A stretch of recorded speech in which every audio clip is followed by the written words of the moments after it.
Welcome to Shock 'em Dead Podcast, Episode 5. I'm your host, King Diamond, and along with me is my co-host, female Sammy Kerr. That exists. It does now. It's episode 5. The Halloween episode. Happy Halloween, everybody. Today we're going to be talking about trick or treat. But first we're going to be talking about some urban legends and other random creepy stuff from Kentucky and New Jersey. New Jersey's just creepy, so I mean I could just leave it there if I wanted. So what have you been up to this week? We live in the same house. People don't need to know about that. Why? I don't know. We're married. We're the number one married news team in the tri-state area. Was that it, tri-state area? The only married news team. Yeah. I don't know. I made all this stuff in 2 days. I just looked at pictures and threw together some stuff. And for anyone listening, you should really check out the video podcast, even if it's just a clip. It's on the YouTube. If those are up. Yeah, it's on our YouTube channel. Because I am currently dressed like King Diamond, and she is dressed like Sammy Kerr from Trick or Treat, the movie we're going to be talking about later. Yeah, I made, I have the liquid latex going on, even though it just kind of looks like brown. It didn't when I did it. No, well, it's just the camera. Okay.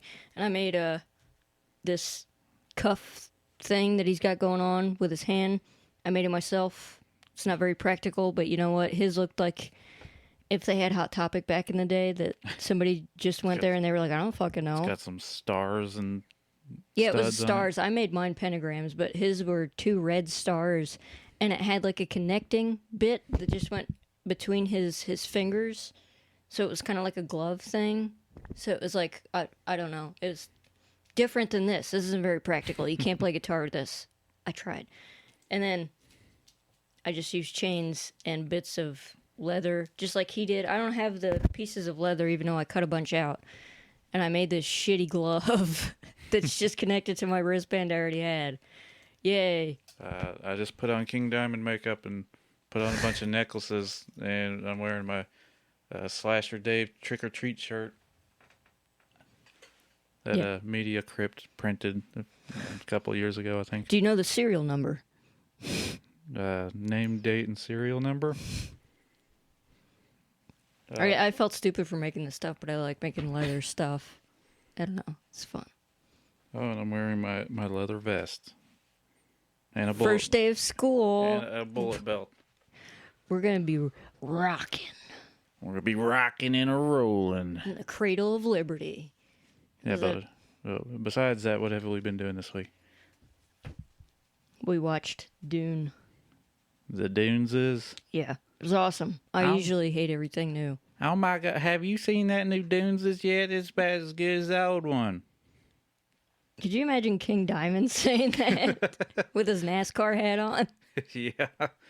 His Dale Earnhardt, race car jacket. Didn't we sell one like that? No, it was Dale Jr.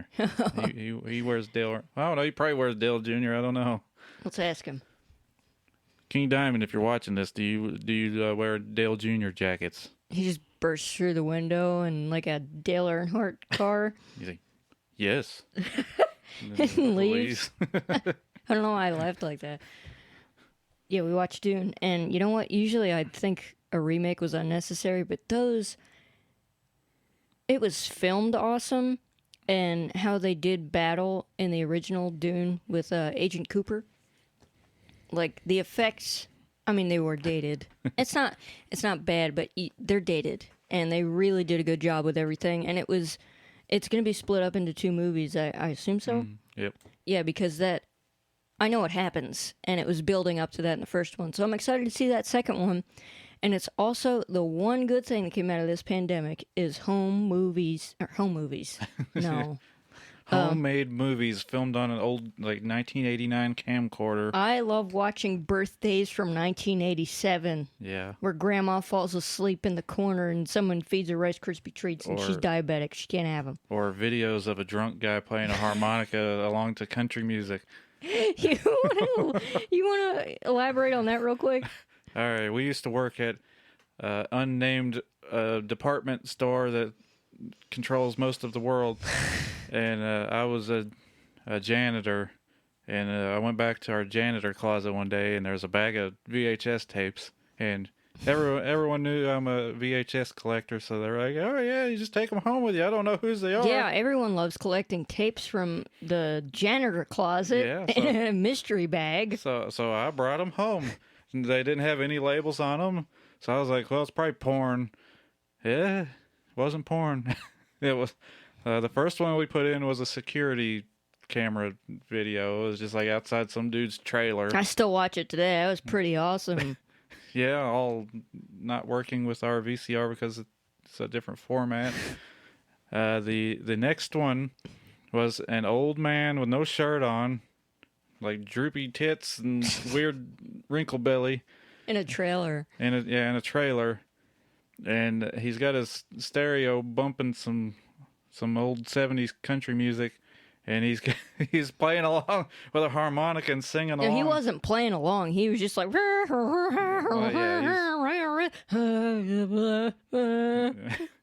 And then the last one still scars us to this day. And I don't even know where it went. I think we must have subconsciously threw it away or something because it was an old man and an old woman and a dog. The dog was not directly involved. There was two old people banging, and then the dog hopped up on the bed and was just hanging out with them. I wish I could unsee that.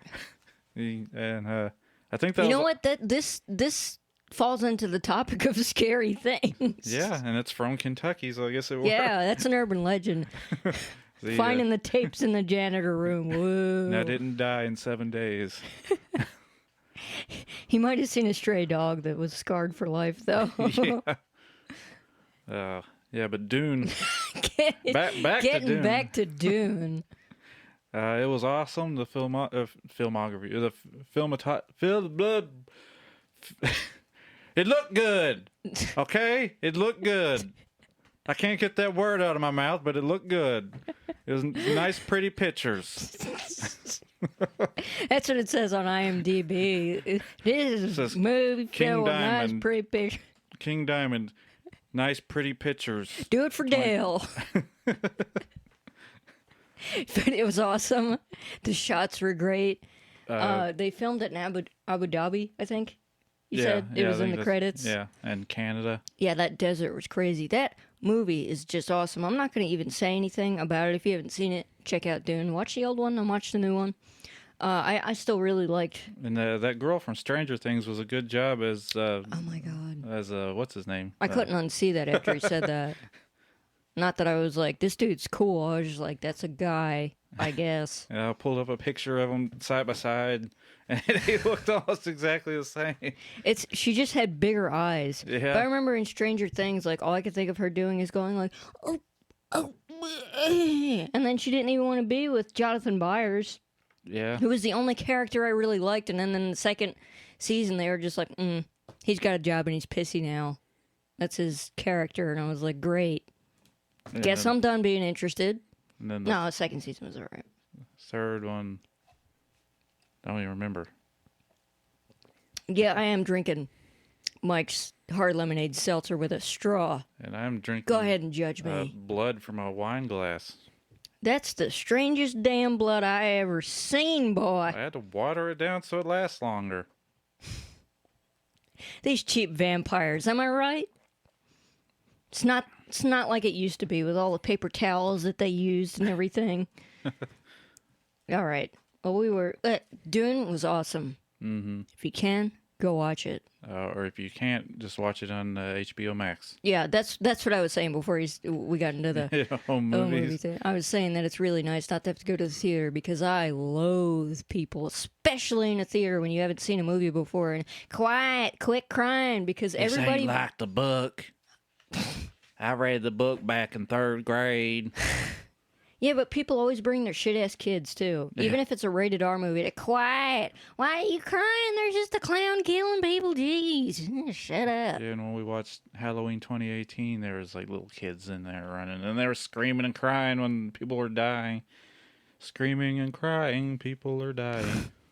I hate parents. I hate children. I hate people. Dune's awesome, though. Watch it.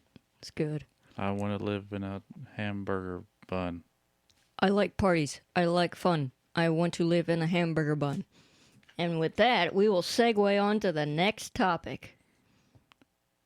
Urban legends, and not the crappy early 2000s movie.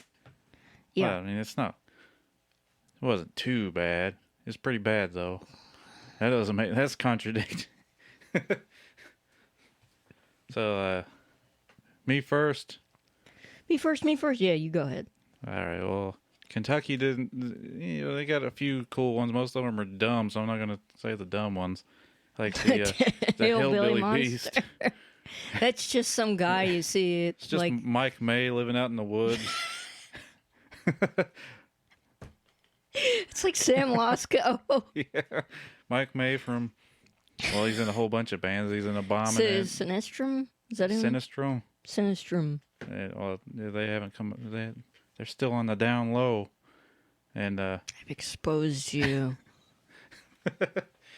Mike's Bigfoot, and he's our buddy.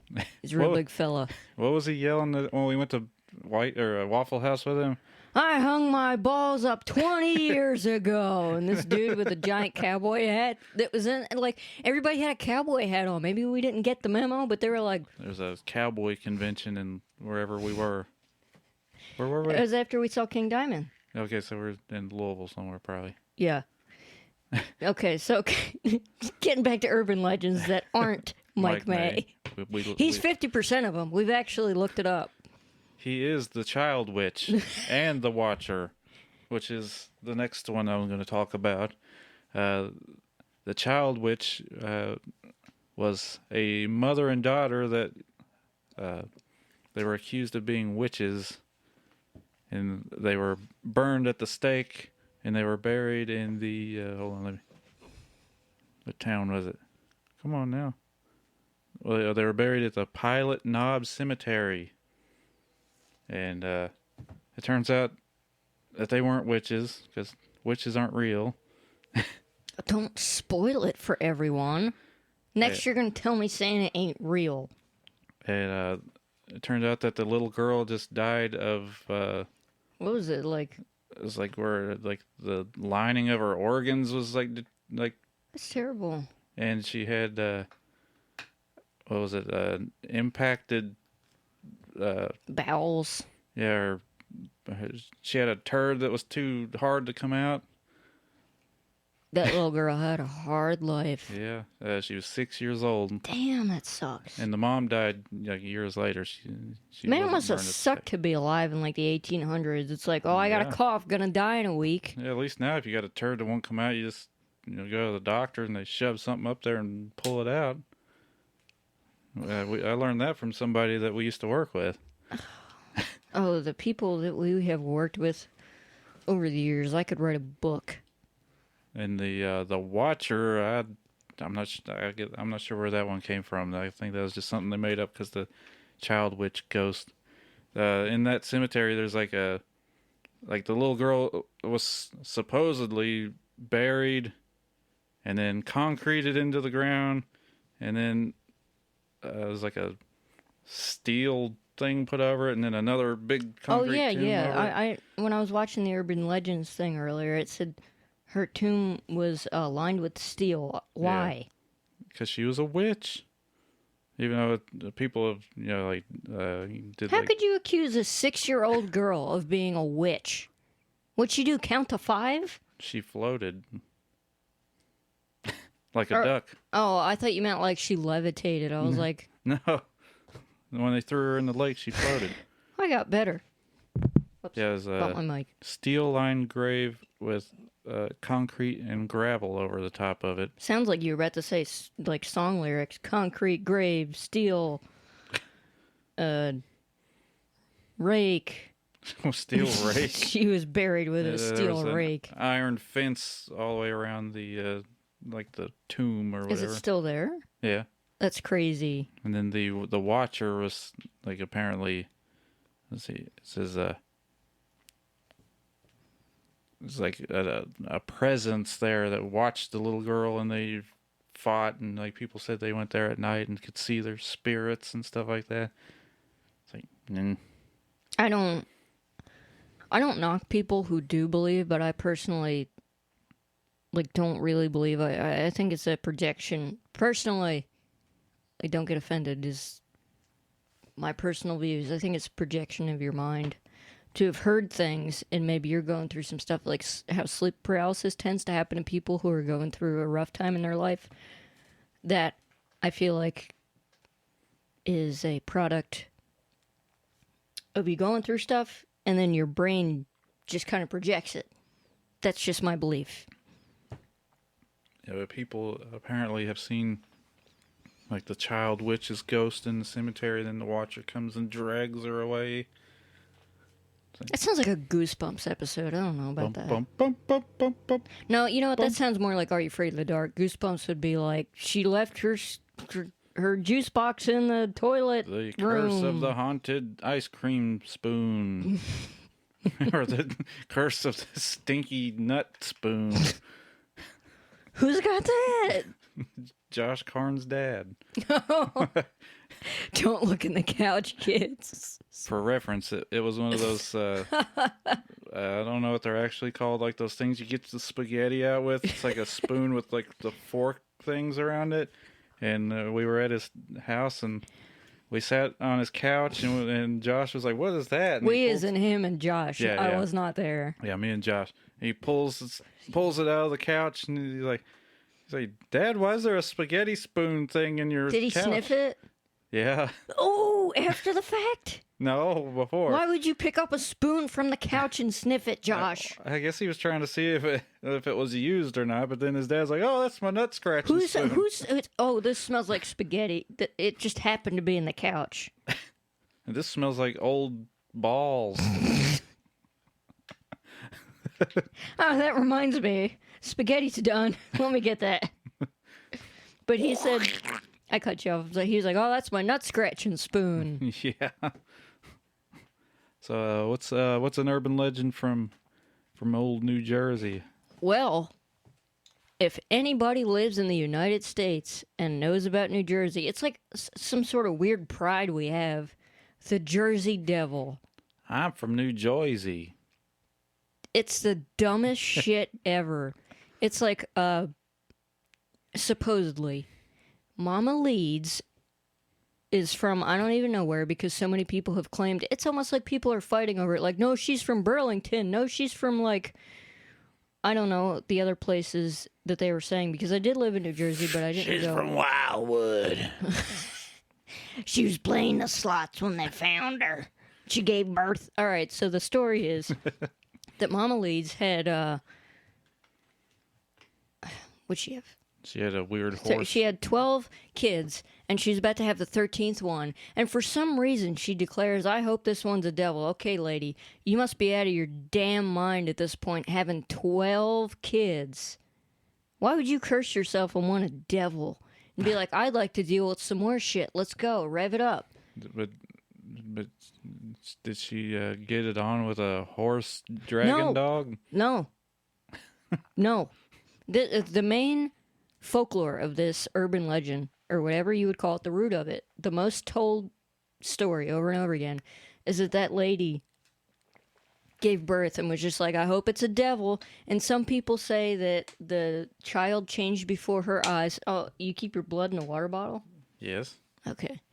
But some people say that when the infant was born, it changed before their eyes, and it grew hooves and wings. And okay, if you don't know what the Jersey Devil looks like, well, I will post a picture of it on our Instagram. But if you don't, and you're not on Instagram, just Google that shit, because this is the thing that's been terrorizing people, because after it was born, some people say it escaped. And in one video I was watching, the woman kept saying escaped. Why? Escaped. It escaped through the chimney. But that's a Jersey accent for Oh. anybody that doesn't know, because people don't say New Jersey. That's not how we talk. The picture you have pulled up looks like a capybara's head with a really long neck, a dog body, and dragon wings. With little velociraptor hands.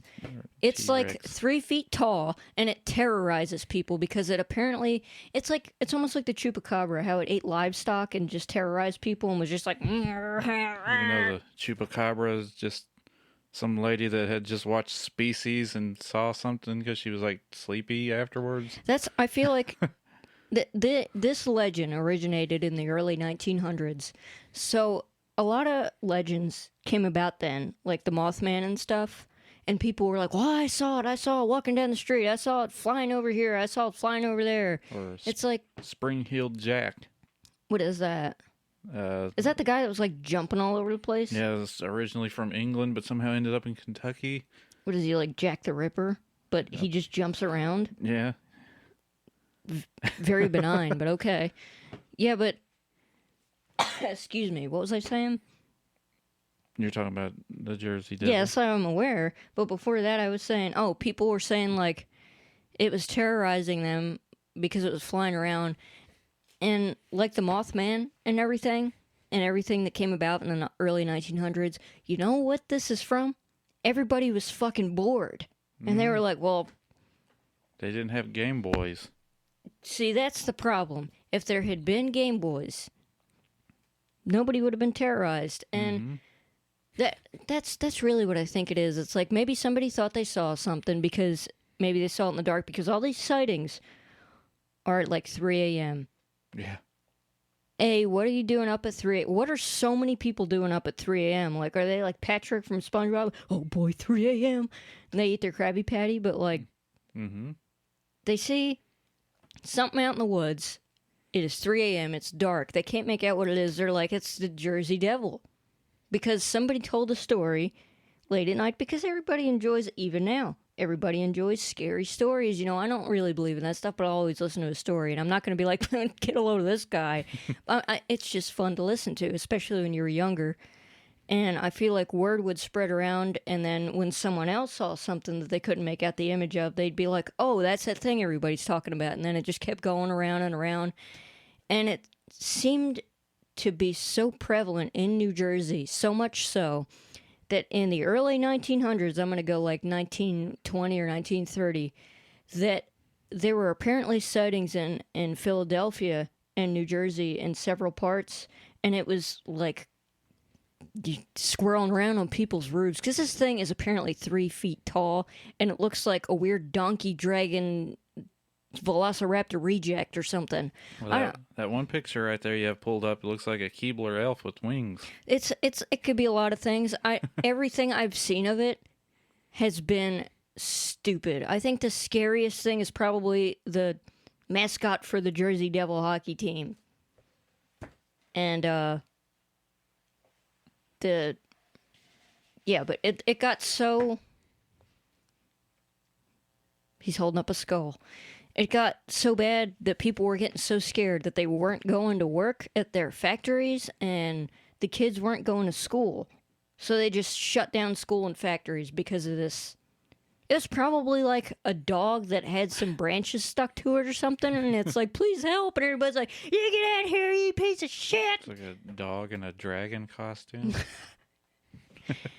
You know what? That's pretty much what it is. If it were like a Chihuahua collie or something, it's like a, I don't know, deformed dog with some wings. Yeah, but that's the main New Jersey urban legend. But the one that's... Oh, doesn't the Jersey Devil live in the Pine Barrens? Some people say that. And I've never...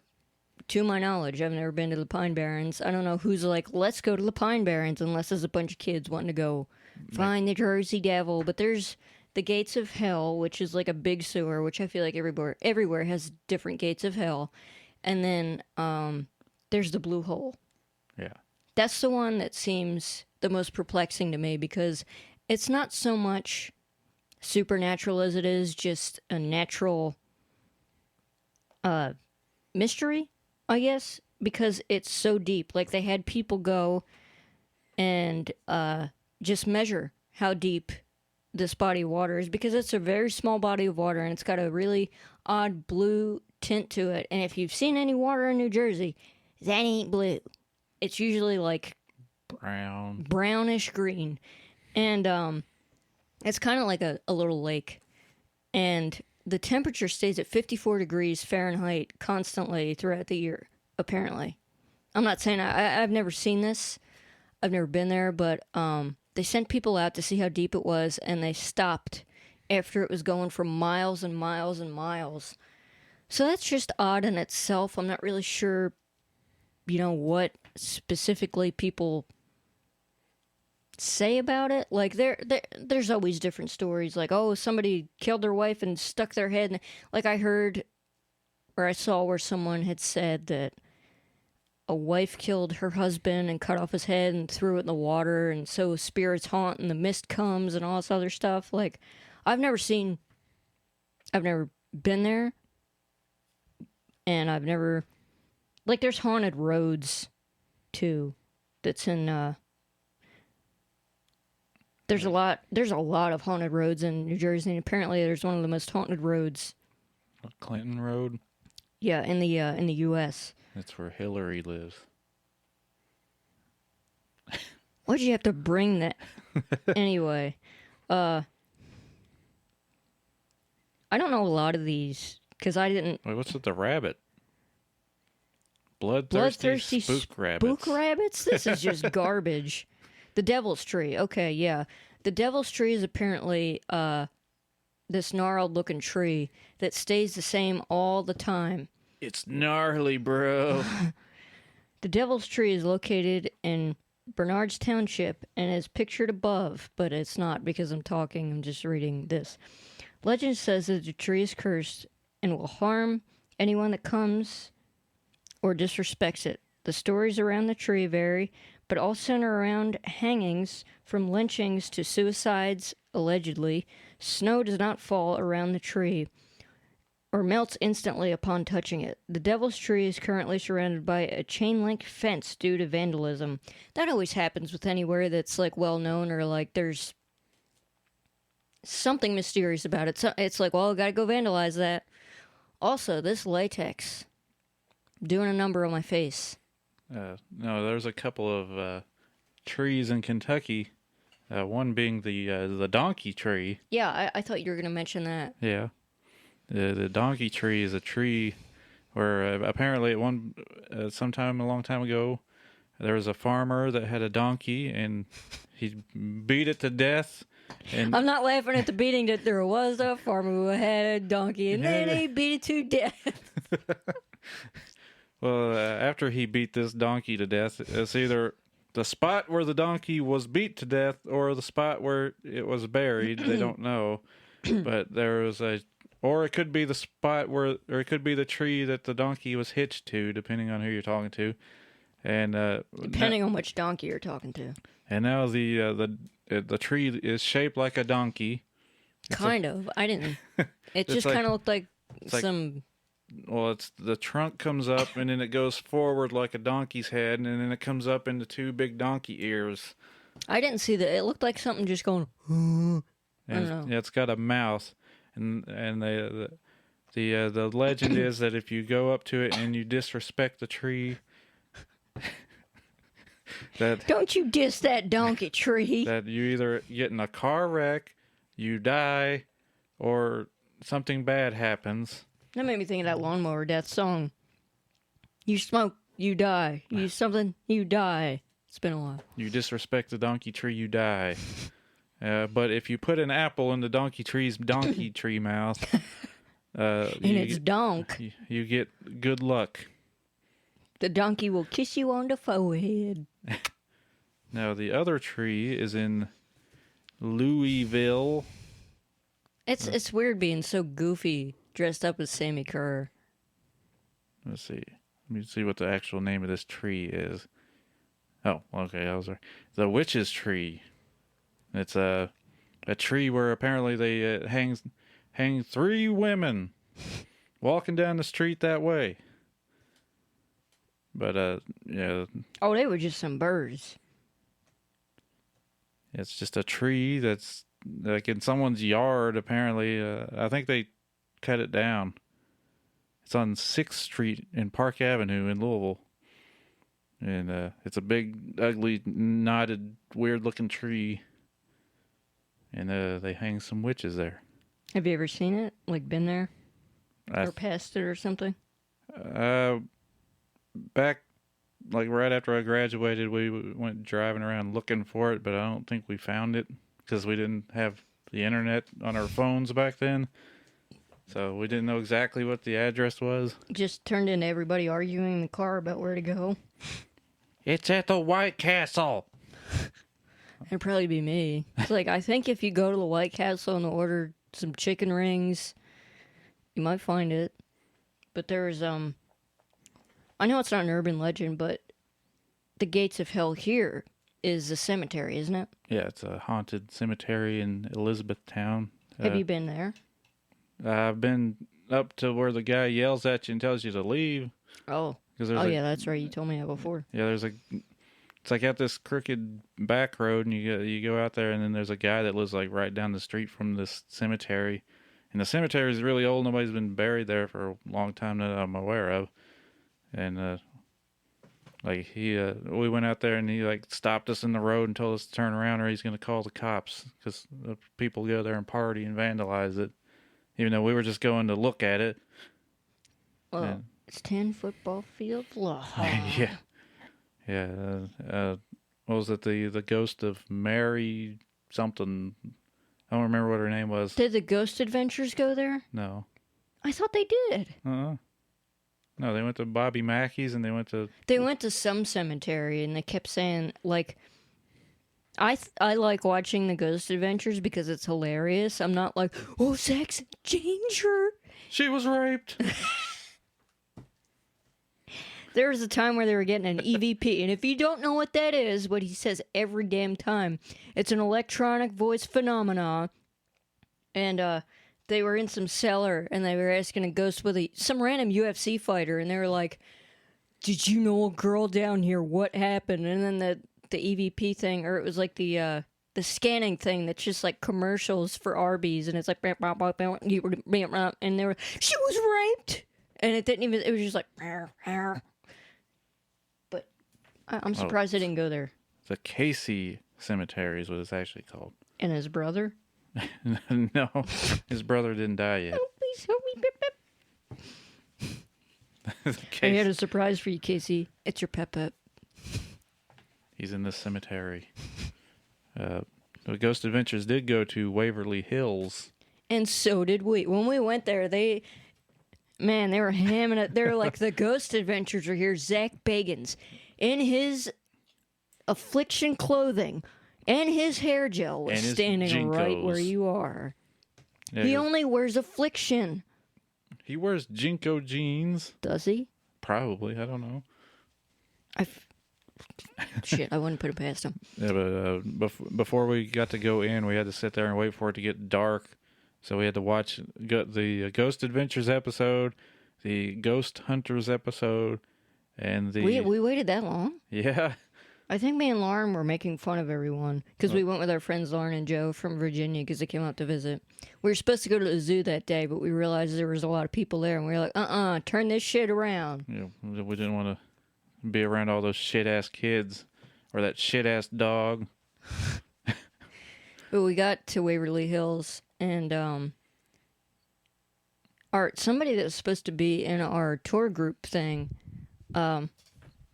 they died because they were looking for the Pope-like monster, which is another urban legend. Mm-hmm. It's like a weird goat monster that lives under a train trestle. Yeah, it was supposed to be, it's almost like a siren, but not with the attractiveness. It's like a goat man. So, hey, come on down here. I got some chicken wings and some French fried onion rings if you get down here. I might be in trouble because I'm kind of hungry.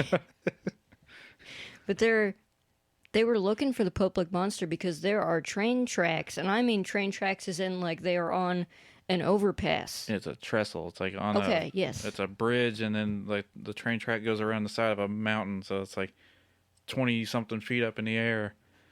And that girl and I guess whoever she's with, they were walking on that, and a train came, and there's nowhere to go but down. You're not supposed to go up there, but people think if you go up there, you're going to see the Pope-like monster. You know, the thing that doesn't fucking exist?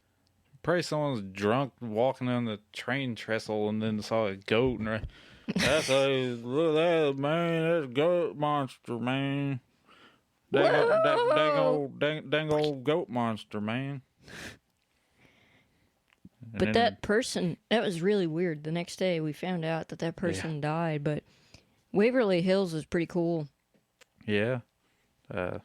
They tried to tell all these stupid stories. I was like, I'm just trying to see what it looked like. Can you please cool it with that? Because they were like, there's been people... They do this weird theatrical shit because it was around Halloween. No, it wasn't. It was like April. Oh, really? Yeah. Well, then why were they trying to sell that shit to us?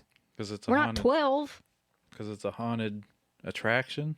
I honestly think that's kind of disrespectful because that's where people were put when they had tuberculosis and people didn't know what the fuck that was. So they basically just sat everybody out in fresh air because that place is just openings. It's like rooms big and then open windows. Yes, and then you have like a giant porch and they just connect. They just told everybody to sit out in the sun and get some fresh air, and that would clean out their lungs.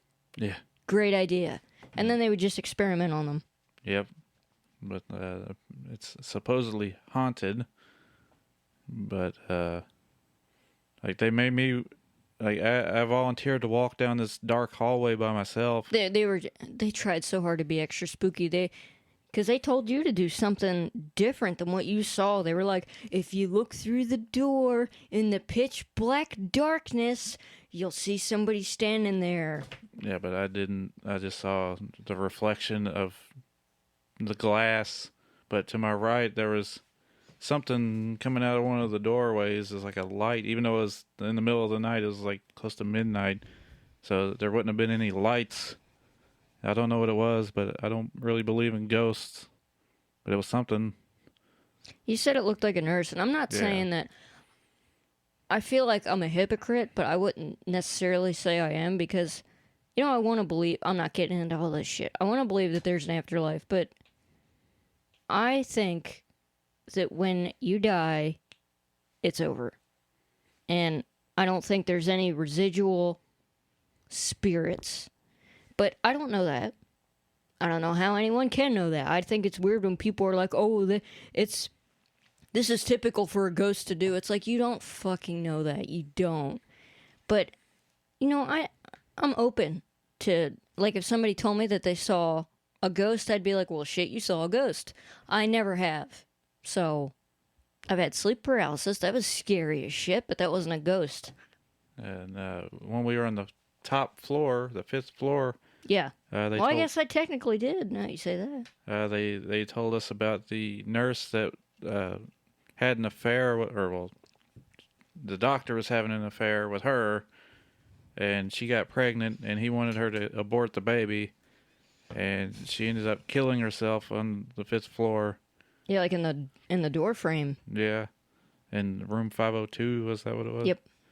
And I took a piece of the paint off the wall. Probably shouldn't have. But I don't even know where that went. I think I lost it. But we were all standing around because there's like a big open like patio that you can like look down over the side of the building. And we put your little Polaroid camera on the Yeah, ledge. It wasn't digital. It took the pictures and printed it. And we took a picture of the 4 of us, me, you, and Lauren and Joe, and my face was blurry. I mean, His face was blurry in all the pictures. Yeah, every picture. Even if I was like kind of close to it, my face was blurry for whatever reason. But in the background of the picture, there was a girl's face standing like next to us. It looked like she had her arms folded. It looked like she was standing there for everybody who's watching. It looked like she was standing there like this, and she looked sad. And she had like a nurse's uniform on and everything. We could put that on Instagram too. Yeah. Or maybe if we do clips Yeah. It could be here, maybe? Yeah, I don't know. I don't mean to give you more stuff to do. I can put it in there. But, yeah, everybody else was like way down to the right of us. There was nobody, so it couldn't have been somebody that just wandered into the shop. Yes, that was really weird. Yeah, but the funny thing is when we got back, because I didn't see the picture because I could print it out later or I could just take it. But I was joking around and I opened it up and I put the... Yeah, we were like, it'd be funny if we got a picture of a ghost. And then right after I said that, I opened it and Joe was like, "What the fuck is that?" He's like, "It's a ghost." I think Lauren was in the kitchen. He was like, "Lauren!" Yeah, but that was Waverly Hills. It was so big. That place was so big with the death chute and everything. When people died, it was easier for them to get them down into the morgue. And they said the morale of the patients would go down significantly if they saw somebody getting wheeled out. So they had a death chute. So they would have people, I guess, in the infirmary. Is that what you'd call it? Where somebody's, like, fatally ill? Yeah. They'd put people in the infirmary, and from the infirmary there would be a death chute that would bring, if I'm remembering this correctly, it would bring the person down to the morgue where they could just Well, no, send them to the funeral morgue home. was up. The morgue was up top. I remember we were in the morgue. That's when you felt like something was grabbing your leg. Yeah, it felt like, I thought he was messing with me. Well, I wasn't even by you. No, but that's automatically what your brain thinks. You know, in scary movies when it's clearly not somebody messing with them and they're like, "Is that you?" No. There's like a tentacle on their forehead or something. Yeah, the death chute went down from there down to where they would throw them in a truck and then take them over to a big hole in the ground. I forgot about that. Dear God. Well, they had a big field where they buried everyone, and That's- now it's a golf course. Are you serious? Yeah, that's where I'm pretty sure that's where, because there's a golf course right next to Waverly Hills. I'm pretty sure it's where That doesn't... I don't know why I'm acting surprised. No one has respect for the dead. Just watch Poltergeist. for. Well, I think we're going to be talking about Trick or Treat for a little while. So would you like to move on to that topic? Yep. Trick or Treat, 1986. One of our favorite movies. Period. Here's the tape for you video watchers. We got it on... Did you... He found good deals. Yeah, this is back before everything cost $5,000 on eBay. I was looking for the tape of Intruder. 150 big ones. Nuh-uh. I'm just going to watch it on YouTube. Yeah. And we got the soundtrack here, too. Yep. Fastway album. Didn't I buy this for your birthday one year or something? I just bought it. Yeah, I was about to say, I don't think so. Would you like to read the back of the tape for anybody that doesn't know what this movie's about? All right.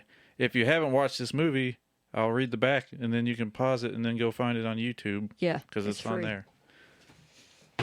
This mesmerizing horror adventure takes you into the terrifying dark side of rock and roll. Mark Price, Rock and the little roll. weird-looking kid from Family Ties, stars as Eddie Weinbauer, a teenage outcast who idolizes Sammy Kerr, a heavy metal rock superstar. After Sammy dies a violent death, his spirit returns to help Eddie get even with his high school tormentors. In doing so, Sammy begins to gain control over Eddie's life and brings him deeper into the world of the occult. When Eddie realizes that he has become the tool of Sammy's evil revenge, he attempts to stop him. Horrifying events that follow leave no one unscathed. Special guest appearances by rock superstars Ozzy Osbourne and Gene Simmons, and a dynamic heavy metal soundtrack make Trick or Treat a horror classic. That's true. Rated PG-13. No, it's rated R. It'd probably be rated PG-13 now. Some things I would like to mention before we get into any of the plot or what we like about it or the music or anything is I found out today. You were today years old. Oh, God. I hate when people say that. I found out today that Eddie Weinbauer, who was played by the little neighbor kid from Family Ties, was supposed to be Keanu Reeves, and this would have been around the time that he was in River's Edge. And I guess Babes in Toyland. Yeah. But River's Edge is And a great movie to me. But old Blackie Lawless was supposed to be Sammy Kerr. yeah. But instead they got Tony Fields. Tony Fields did a good job. I think he was a very good Sammy Kerr. And I also like the fact that they got... It's kind of weird how that worked, though, because you said that they were going to get Blackie Lawless, and they told him he was also going to be providing the music, and he was like, oh, okay. And they were like, oh, wait, I like Fastway more. Yeah. You still want to be Sammy Kerr?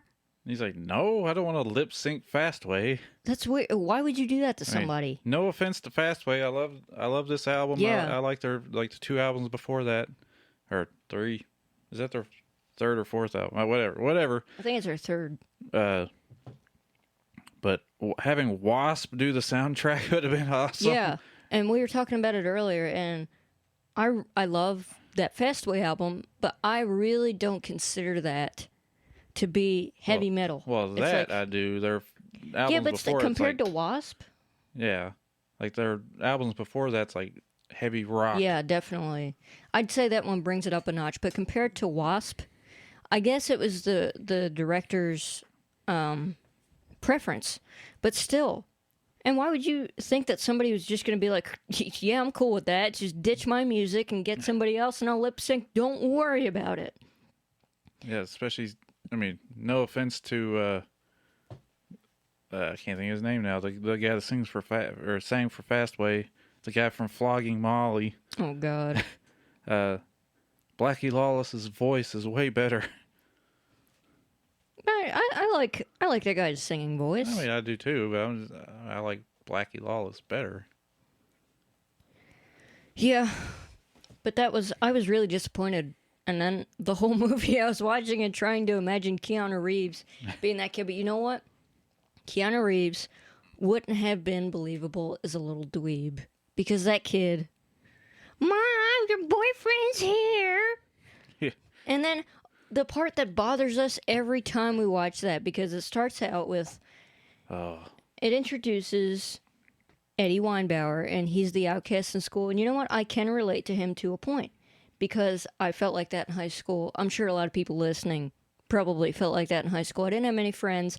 Not a lot of people were into the music that I was. My friend Judah, she liked, like I showed her Metal Church and stuff, and she dug that. But, other than that, it wasn't, nobody liked the same shit I did. And people just thought I was weird because I was quiet. I didn't get picked on, because if somebody called me a name or something, I'd be like, go fuck yourself. Or punch them. There's only a few times. But, Go fart yourself. butthole. Fart all y'all. Y'all go fart yourselves.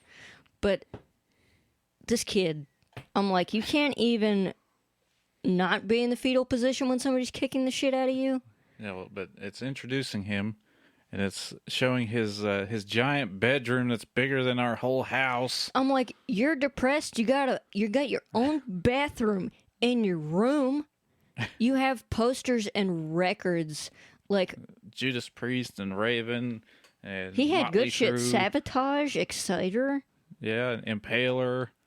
When we were younger, because I know it was the same way for you. If you wanted a record, you had to work for your money, save it up, and then when you got $20, you could maybe, like back in the day, you could get like, maybe a stack of records. You could get whatever I'm going to pull out here. No, I don't think you could get those. Wow, of all the ones he picked Why out. pull Metallica?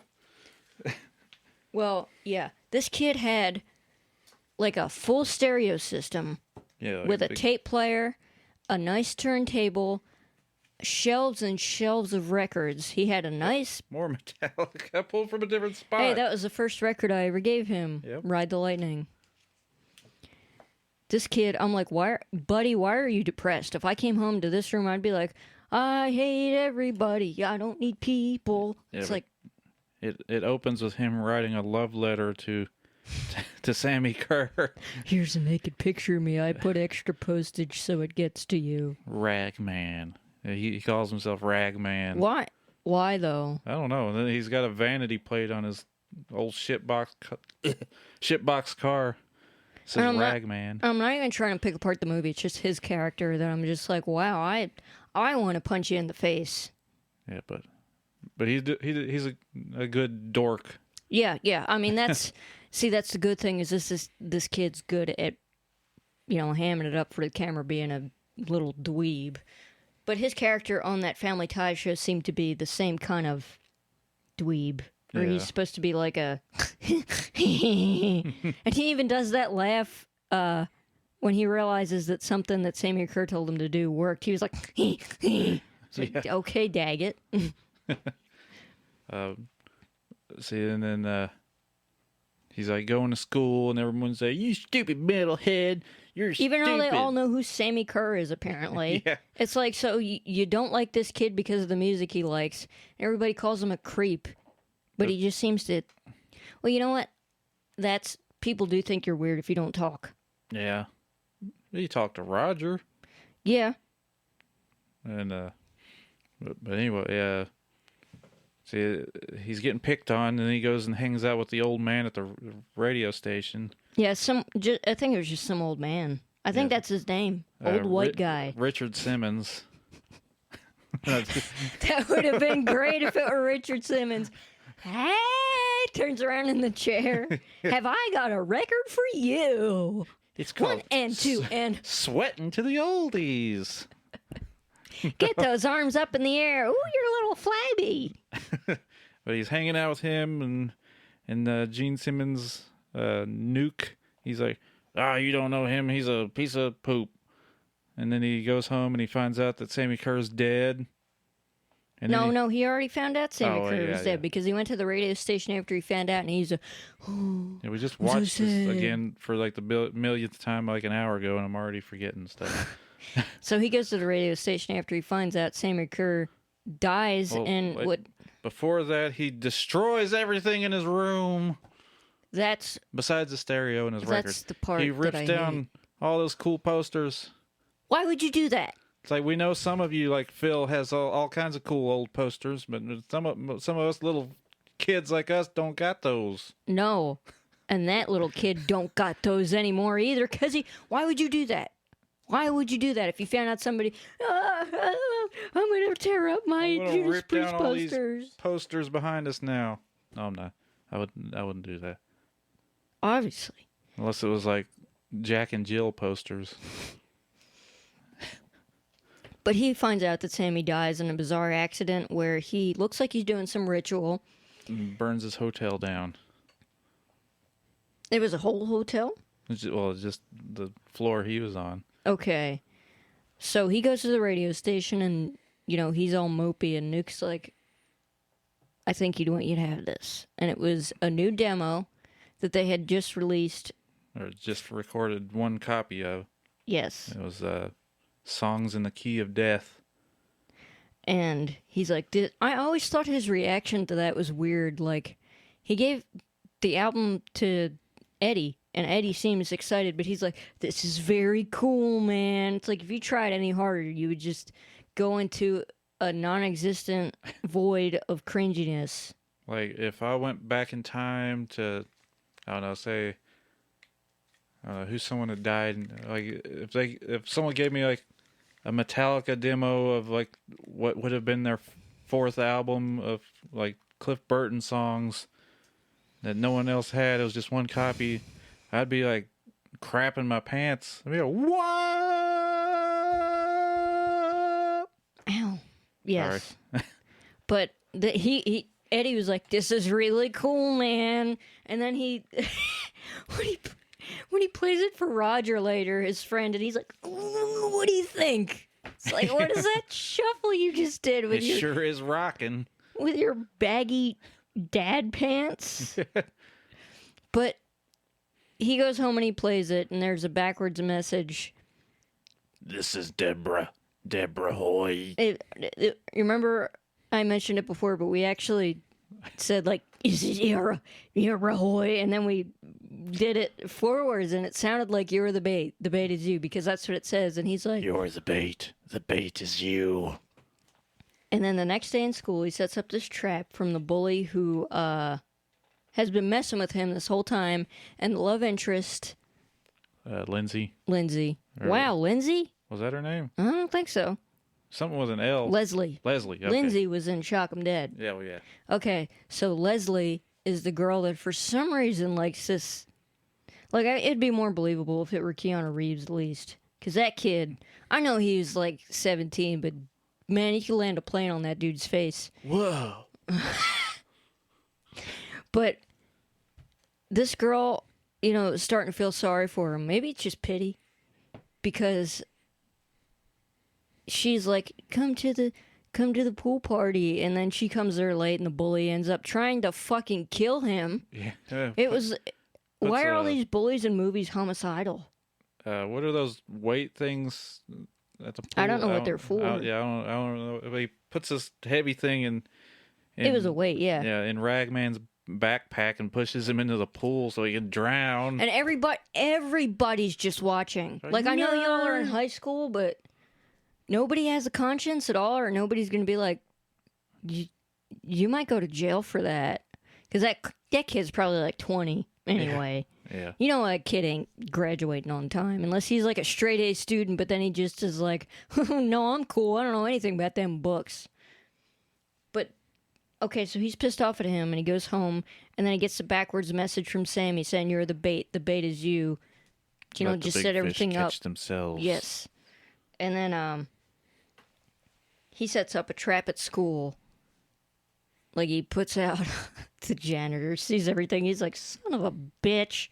Yeah. But he sets up, you know, a mop bucket and everything and wants to trip him. I don't know how he knew the route he was going to go. I guess Sammy Kerr set this all up. Yeah, I guess.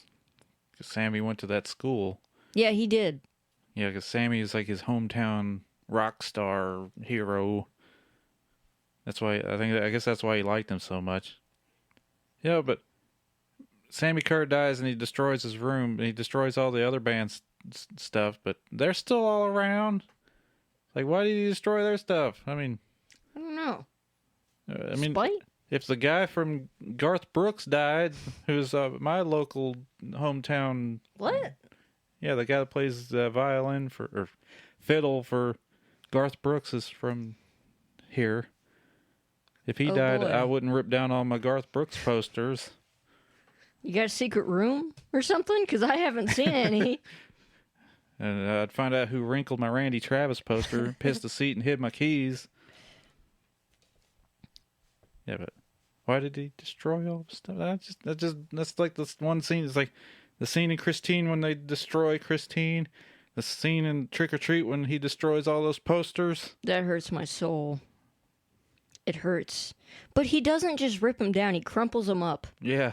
He rips them into pieces and crumples them up. Why?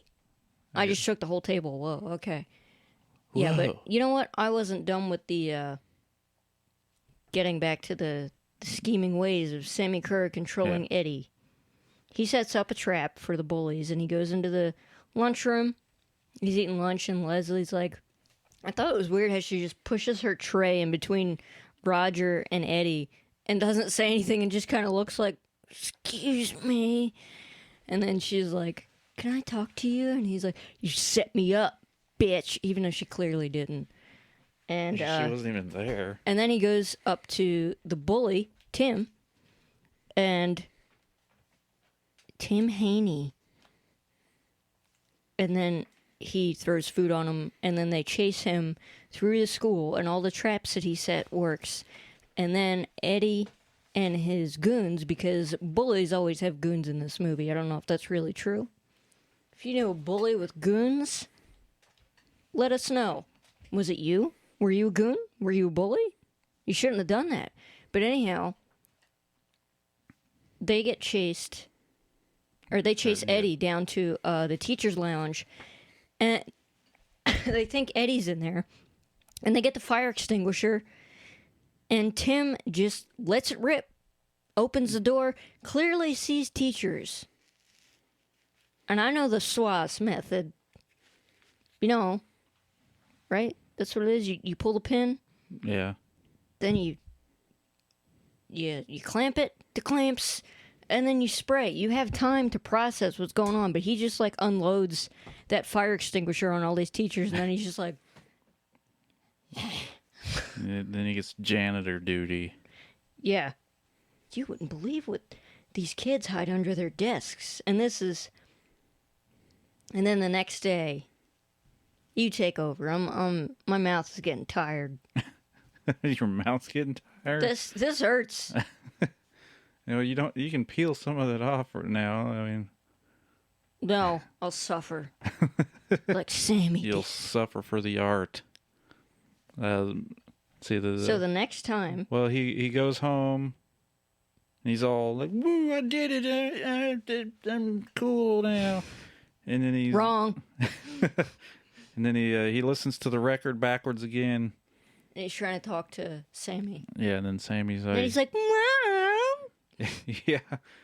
His mom's like, "What are you doing in there?" And he's like, "I'm playing with my Barbie dolls. Shut up, Mom. Go away." I'm playing with word Yahtzee. Yeah, the one thing he had in his room that wasn't the old posters and records. It was like up in the corner. Or a hamster. Yeah, but he Did goes. Sammy Kerr fuck with the hamster? I don't think so. I don't think he ever showed it again. He ate it. What is that hamster up to today? Probably long dead.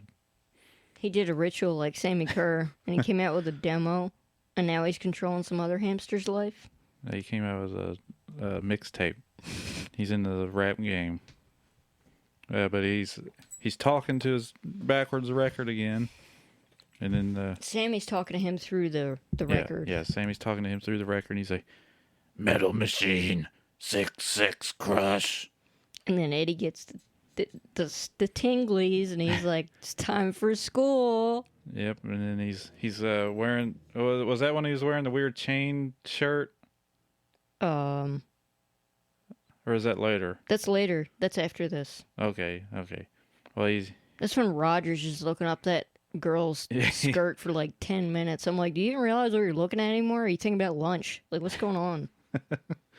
He makes them go into the metal shop, or that's where he was sitting listening to his Walkman, wasn't it?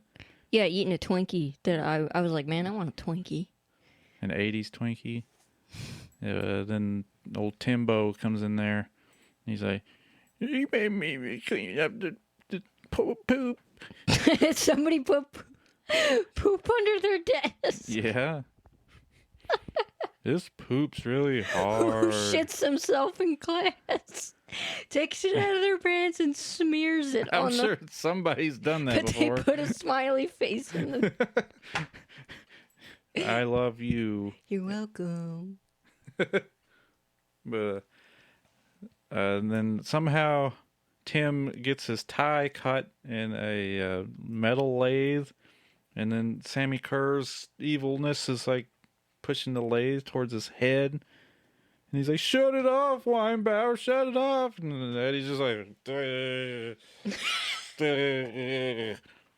he's like wiping off his mouth. Or his nose, because he got punched in the nose. But he doesn't even attempt to defend himself. If I were Sammy Kerr, I'd be like, "The Lord helps those who helps themselves." Got to do something. You mean if you were Eddie, not Sammy Kerr? No, if I were Sammy Kerr, because he's the one helping Eddie. Oh, yeah. I'd be like, you got to do something. At least give him a dirty look. Like, you just go... It's like full baby mode when somebody starts picking on him. Yeah. He shuts off the lathe, and then the guy's like, "I'm going to get you." This isn't over. Yeah. But why didn't he get him? I guess because he, almost got dead. Even though he pushed the kid into, like, that's where you draw the line? Yeah. You put a weight in the kid's backpack. Throw him in the pool. I feel like even if a grown-up heard about that and there were witnesses, if there were witnesses... Also, by the way, real quick, I would like to address the fact that I said catch 21. Catch 21. Because I felt like Ricky. I was really tired. It's catch 22. I know. Yeah, but... It's like, that's where the guy draws the line, is... I mean, I know that's a little more violent, but it's... You drown. Yeah. You were gonna drown that guy. And then he's like, oh, leave me alone, man. You almost crushed my head in a metal lathe. I mean, that's more violent, but still, drowning someone, I mean, you both were going to die. Yeah. And at least he turned it off because he was going to let him drown. What would he have been like? Oh, let's get him after 10 minutes when he's dead and bloated. Look at the joke I just pulled, and the teachers are like, you rascal. See, and then what was after that? Well, that's when he starts, like, really letting it go to his head. Oh, and yeah, that's yeah. where he starts... That's when he's, like, walking through there like Spider-Man 3. Oh, God. But he's got that chain shirt on. He's got his That vest. sweet fucking chain shirt, man. Where could I get one of them? TJ Maxx? His bandana. And he's, like, And twirling around. he's got, like, the chain wallet. It's cool to not let your wallet drop out of your pants. It's pretty cool. And then Ain't gonna lose that. And that's when Roger's just staring up into the void under that girl's... The void? That cheerleader's skirt. But how does she not know he's standing there? Like, he's just just straight up standing there looking. Wouldn't you just kick him in the face? Like I said, it just looked like he was thinking about, like, wonder what's for lunch today. I hope it's not those weird nachos with the mystery meat. Oh, yeah, there's an ass there. Like, yeah, but then he walks up and Leslie was like, no, Roger says, where were you, man? The midterms were this morning. He's like, oh, I guess I missed it, bro. Well, gotta go. And then Leslie walks up and she was like, where were you? I was worried about you. And he's like, that shirt.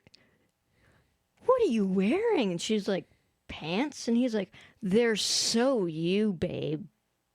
Well, gotta go. Ciao. Every time I'm like, oh my God, just jump off a bridge. That's terrible. King Diamond would never say ciao.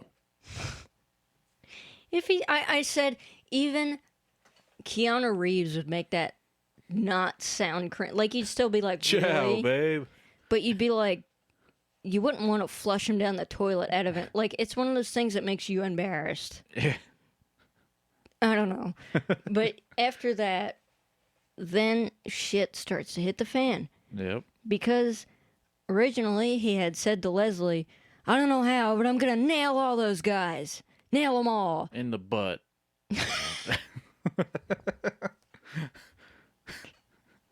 Sammy Kerr's like, Oh, maybe when you're I'm... on your own. Maybe when I'm Tony Fields again, not Sammy Kerr. Tony Fields was cool. Yeah. He just like dudes. Doesn't matter who you like. If you want to nail some dude in the butt, you go ahead.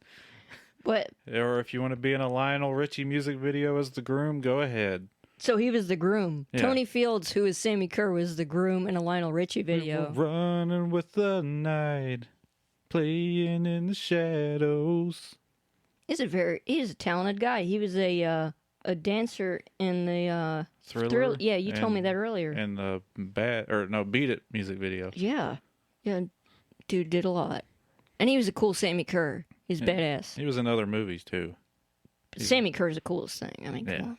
Well, that's the first thing that pops up on, like, known for on the IMDb. And IMDb. might I also mention that Ozzy is in this movie as Aaron had stated earlier. And I'm sorry. What was his name? Aaron. His name was Aaron. Aaron Reverend Aaron Glistrom. Gilstrom. Yes.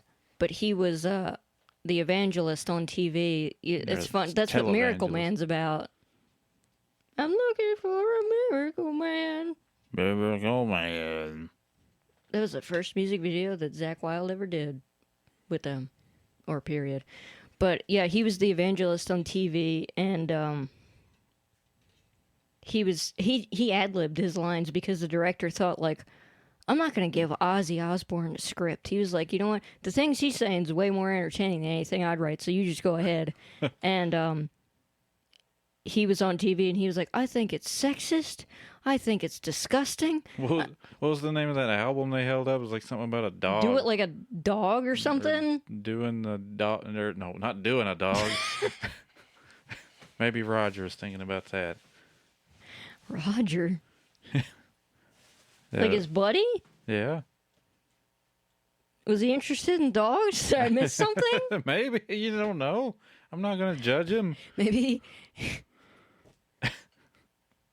What? Yeah, but Ozzy just said his lines. Yeah. He didn't have a script. He's just rambling, and they just picked the best rambles. Yeah, because they had like 50 minutes of content from him. Fun fact. And, well, I'm still trying to remember what the name of that album was. Something with a dog. I wouldn't be able to find it. If you know the name of that album, put it down below in the comments, or send it to us on the Facebooks or the Instagrams. Here's a quote from Reverend Aaron Gilstrom. Gilstrom. I don't see an R there. Gilstrom. There's supposed to be an R. Okay. Demonic beasts. Whatever happened to the good old simple love song? I love you. That was a good word to use. Nowadays, they have to write some sickness. It's just absolutely sick and bizarre. And if I'm going to do my utmost best to try and stop it now. Anything you'd like to add in conclusion? These evil people have just got to be stopped. And then he gets yanked out of the TV by Sammy Kerr. No, Sammy slashes his face through the TV. Yeah, Large Marge gets yanked out of the TV. Yeah. Yeah, that's in the next scene we're about to talk about, though. When Ragman goes home and he's like, this can't be it. Oh, no, the girl gets raped by the Ghostbusters spirit first. Because when Eddie was sitting in the shop class before all this went down with Tim, he was listening to his tape, and Tim was trying to be a bully and took the tape from him and had put it in his cassette player and just listened to it briefly. And Sammy Kerr comes through whatever speaker or electronic device that you have when you play that backwards tape, which is a really cool plot point, I think. Raising the spirits of the dead through backmasking, which is obviously satire for the time because there was such controversy about backmasking with Evil Judas Priest. messages. Yeah. And, I mean, it started with the Beatles, I think. It might have predated that, but I'm pretty sure that's Paul is dead. Yeah, that stuff. But I think one of the biggest cases is probably, that's making a noise that I just don't appreciate with the skull right there. But the biggest case, I think, was with Judas Priest, and I think 1991 when they were, it was before or after the Clash of the Titans tour when they went on that trial for the backmasking messages that apparently drove two teenagers to commit suicide. One succeeded and one did not and had a disfigured face, and they sued over that. And obviously it was bogus, and they won the trial. But it was satire on the whole backmasking thing, and, you know, rock is evil. Rock is dead. And the album that came out from Ozzy around this time was 1986. That would have been. No, I know what it is. I'm just having a major brain fart. Lady on the front, and Ozzy's weird. Oh my God, really? I can't remember this. Oh, it's around here somewhere. Oh, good Lord. And everyone's laughing at us. Ultimate Sin. Yep, Ultimate Sin. Okay. Because I kept thinking No Rest for the Wicked because I was thinking of Miracle Man. Cut us some slack. But that was Sin. That was the album that came out at the time. I think he had just gotten done with the tour where he was wearing his sparkly grandma getup with his poofy hair. Who thought that was a good idea? Oh, wait, Sharon. Never mind. That was your mother's idea. Okay, so Tim had taken the tape from Eddie to be a bully, and he had it in his cassette player, and him and his girlfriend are, you know, slopping it up in the back of their car at a drive-in or wherever the hell. It was at a park, and then he had to go take a dump, so you get that. I didn't mean to laugh that obnoxiously, but what if you were in the middle of making out with somebody and they were like, hey, I gotta go take a dump behind that tree. What was that laugh? Why did I laugh like that? I thought you meant that's what happens when you take a dump. Yeah. Do Vincent Price dump? I mean, dump. What? Vincent Price dump? The dump instead of the raven. But what if he's behind the tree laughing like Vincent Price having this squirt fest? Why are you crying? Wasn't that funny? What? And you're just picturing Vincent Price back there taking a dump next to some teenage boy? What? Somebody's taking this noisy ass shit behind a tree in the middle of making out, and you're like, I don't know if I want to go through with whatever's going to happen after this. Yeah, I got a little bit of a shitty ass, but we can keep going if you want. You got any toilet paper? Using that shirt? I think I ate some corn, so you might not want it back. I'm going to throw it in the river. Is that all right? Is that cool? Yeah, that's fine. I need therapy now. All right, so anyway, he's over there taking a dump with Vincent Price, and his girlfriend she sees his little Walkman. I don't even think it was actual Walkman. His little Kmart special, and she picks up the shiny cassette that he stole from Eddie. And she puts it in his Walkman and she starts listening to it, and then the green splooge comes out of the headphones and goes down and starts raping her for way too long. Yeah, I didn't think that's like, I always forget that this scene is that long, and I'm like, okay, all right, I understand. Sammy Kerr's doing some favors for Eddie. He wants to get a good time in there, I guess. I don't know. Maybe it's been a while. He's been dead a little bit. He was a rock star. Maybe he was getting that stuff on tap. He's getting the itch. So he rapes a teenage girl. Yeah, she was like, that makes me uncomfortable too. I mean, I'm sure not that the actress was over 18. Yeah, but still, it's supposed to be kids in high school. You know, not necessarily that I don't want to see that, but like if it's a full grown woman, I'm like, yeah, I've seen that before, whatever. But like the fact that I'm just like, I don't want to see that. It's just weird. Yeah, then the headphones melt her ears. Yeah, I thought that was very Freddy Krueger like, because we forgot to mention that the directors and or producers from this movie had also worked on Freddy Krueger movies, and they wanted Sammy Kerr to be a heavy metal Freddy Krueger, pretty much. That was like an audio demon, I guess. And they got the same guy that did the special effects on the Freddy Krueger movies to do 2, 3, and 4. I think so, yes. Yeah. They got him to do the special effects for Trick or Treat, and if you don't know this one, the name of the monster that was supposed to be Sammy Kerr's companion that never quite made it. It was in one. It was actually in the scene we were talking about with the tape rape, but it's named Skeez-It. And it's well, you can only see its tongue on the poster behind me, but right there on the tape with its tongue hanging out. I really hope that's right, because if it's not, I'm gonna be very embarrassed. What was it? Skeez-It, monster. Yeah, I think you're right. Trick. Because I kept saying squeeze it earlier. But he did the special effects. The guy that did the special effects in Nightmare on Elm Street made that. Dream Warriors. And he put a lot of effort into it as in like one scene. And he was upset about that. He was in the band that Sammy Kerr killed later on. Yeah, the special effects guy. Yeah, he's the singer that gets blown to pieces. And the director is the principal in the Groucho Marx glasses. I'm the principal. Were you right? Was it Squeeze It? I don't know. I can't find it. I don't know. Like, how do you Google that? I just put monster from Trick or Treat 1986.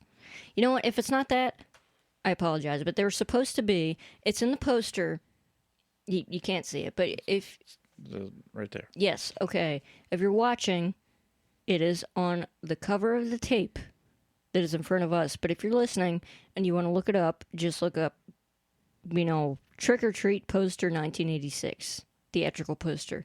And you will see the monster that's supposed to, be Sammy Kerr's companion, but they cut that out. And there was apparently supposed to be a scene where Eddie imagines himself as like a Conan character, like Conan the Barbarian. And the guy who did the Conan movies oversaw that.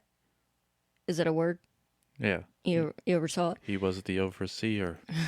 But they ended up getting rid of that scene, too. And it was supposed to be an homage to Frank Frazetta, too. Yeah. I was like, okay. Is there like a director's cut or something? But I hadn't heard anything about that. Old Frankie Freeze. Okay, so the girlfriend gets dead by tape rape, and then Tim comes back and freaks out, and then he goes to Eddie's house, and he's like, what did you do to a girlfriend? Yeah. What'd you do to... Yeah, what was her name? I'm about to look. It's like Jeannie or something like that. Yeah, Jeannie. It was Jeannie. He's like, what did you do to Jeannie? And he's like, I don't know. And then he gets all pissed off, and he starts coming for him, and then Eddie does his telekinesis shit where the lights in the pumpkins, like the pumpkins light on fire, and then Tim's like, I'm done with this voodoo shit, man. Just stay away from me. And then Eddie's kind of concerned, and then he goes up and he, goes to pal around with Sammy some more, and he's like... Skeezix. Skeezix? Skeezix. Now I want some Cheez-Its. I shouldn't have done this hungry, is all I'm saying. Zed for our... everyone but American. Zed? Yeah, that's Z in England and Z. Australia. Dude's name's Z. What? That thing's name is Z in other countries? No. I was saying Zed, like the letter Z. Oh, I was like, that's an odd alternative name. No, it's still Skeezix. Okay. Well, thank you for looking that up. Okay, so he figures out that Sammy's wanting to kill all these people, and he's like, I didn't want to do that. He's like, nail them all, nail them all. Don't you remember that? In the butt. It was our deal. Me and you, Eddie. And then he gets mad that Eddie doesn't want to go through with this, and then he starts controlling his life like it stated on the back of the tape. And Eddie needs to find a way to stop it. Would you like to take it from there? He spills Pepsi all over his record player. I don't remember that. Yeah, I remember he spills a Pepsi on his record player, and then it starts bubbling, and then Sammy Kerr comes out of it. He's like, all I wanted was a Pepsi. Just one Pepsi. Excuse me. And then Sammy comes out, and he's like...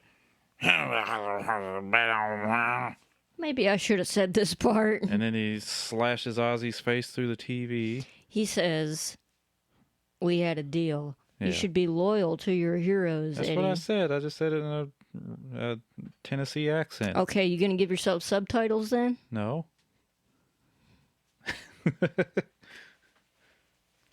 I feel like there could already be a montage of times where I've gone... No.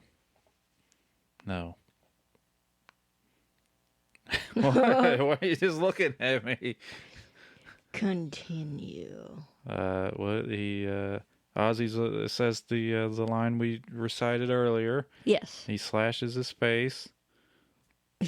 Goes like that to the screen, and then Ozzy's like, ah!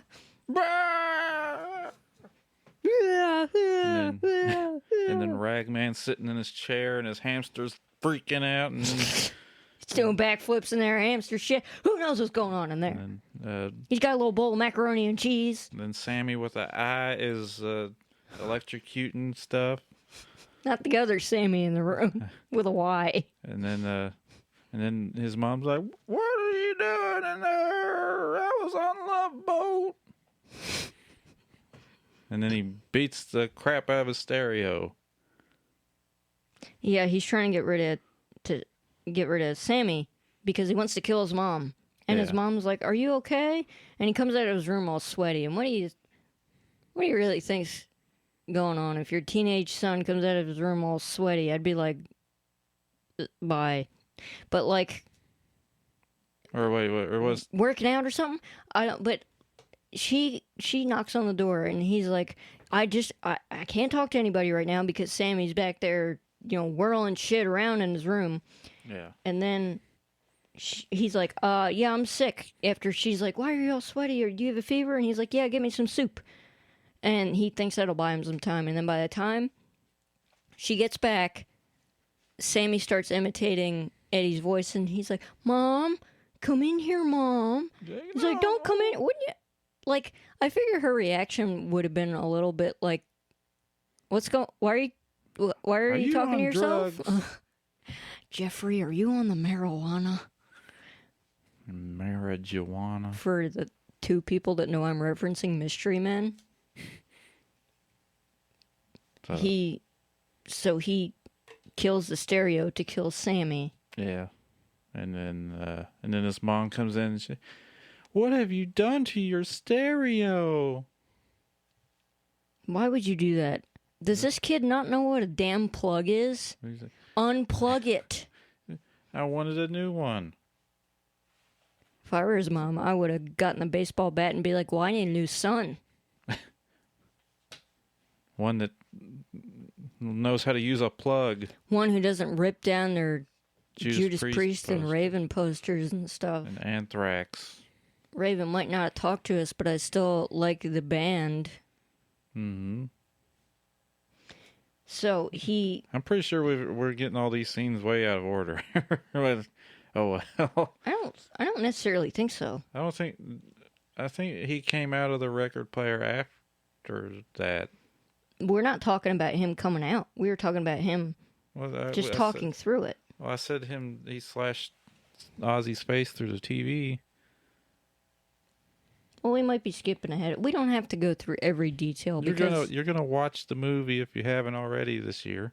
It's free on the YouTubes. And you know what? It's just a great watch any time of the year, but especially on Halloween. Mm-hmm.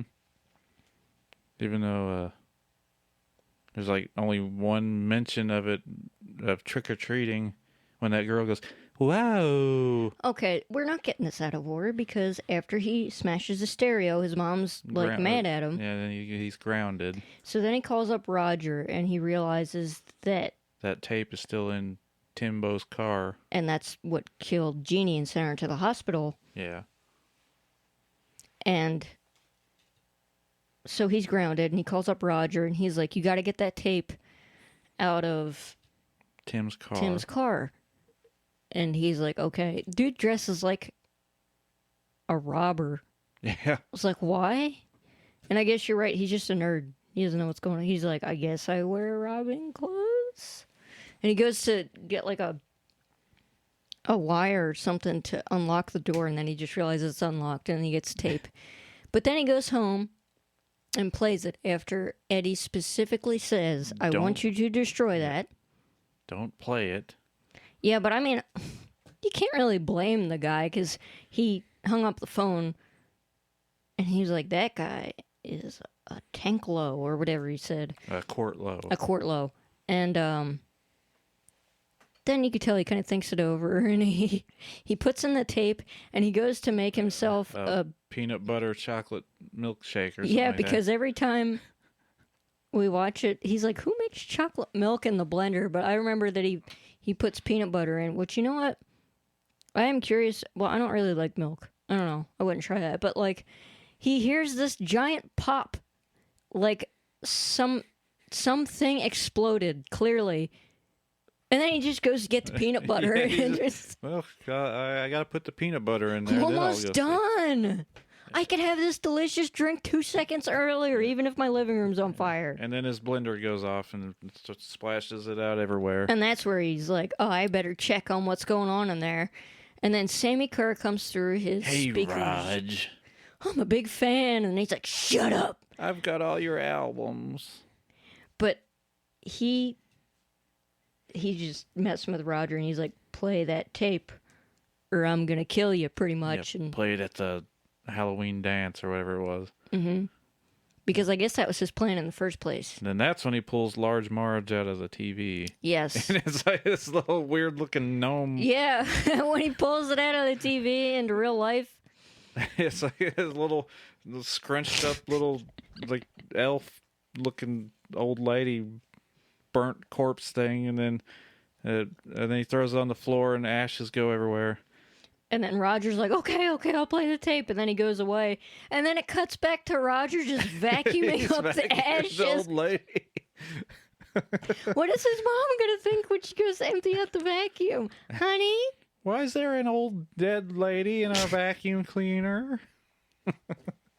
I told you next time you vacuum up ashes, dispose of them properly. But I still wonder, like, when he pulls her out of the TV, like, at the studio where they were filming her, is there, like, a giant hand that comes out of the camera, or does it just come out of nowhere? And then everybody's just like, let's just keep going. Lunch. Commercial. We going to Dunkin' Donuts. White Castle's on me at Dunkin' Donuts. The Dunkin' Donut White Castle burger. Ew. Wait, didn't somewhere have a donut burger? Oh my God, that is so gross. And people were like, well, I'll eat it. I'm like, would you eat dirt sandwiched between two Twinkies? Probably. Yeah, that sounds pretty good to me. As long as it's two of those 2016 Ghostbusters white fudge Twinkies. You know what? I would eat that if there were some dirt in between. I was like, I'll wipe them off. Gimme. So, Roger's vacuuming up the corpse. And then... We now return to Roger vacuuming up the old woman's corpse. And then that's when Eddie's like, Mom, whatever her boyfriend's name is here. Mom, Ted's here. Oh, yeah. And then but his face when he said that, I don't know. Mom, Ted's here. It's like, you could tone down the dork if you want. And then Ted, the mom's boyfriend, is like this little scrawny nerd guy dressed like Rambo.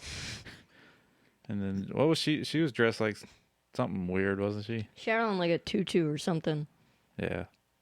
And but he's grounded, so he can't go anywhere on Halloween. He has to hand out candy to shit-ass kids. And then, like the kid, like the little girl knocks on the door, and he's getting and he's getting a phone call. He just slams the door. Yeah, he's like, "Come back tomorrow." And he could have just thrown some candy out. Yeah, and then he was holding a bowl, wasn't he? It was right next to him. Yeah.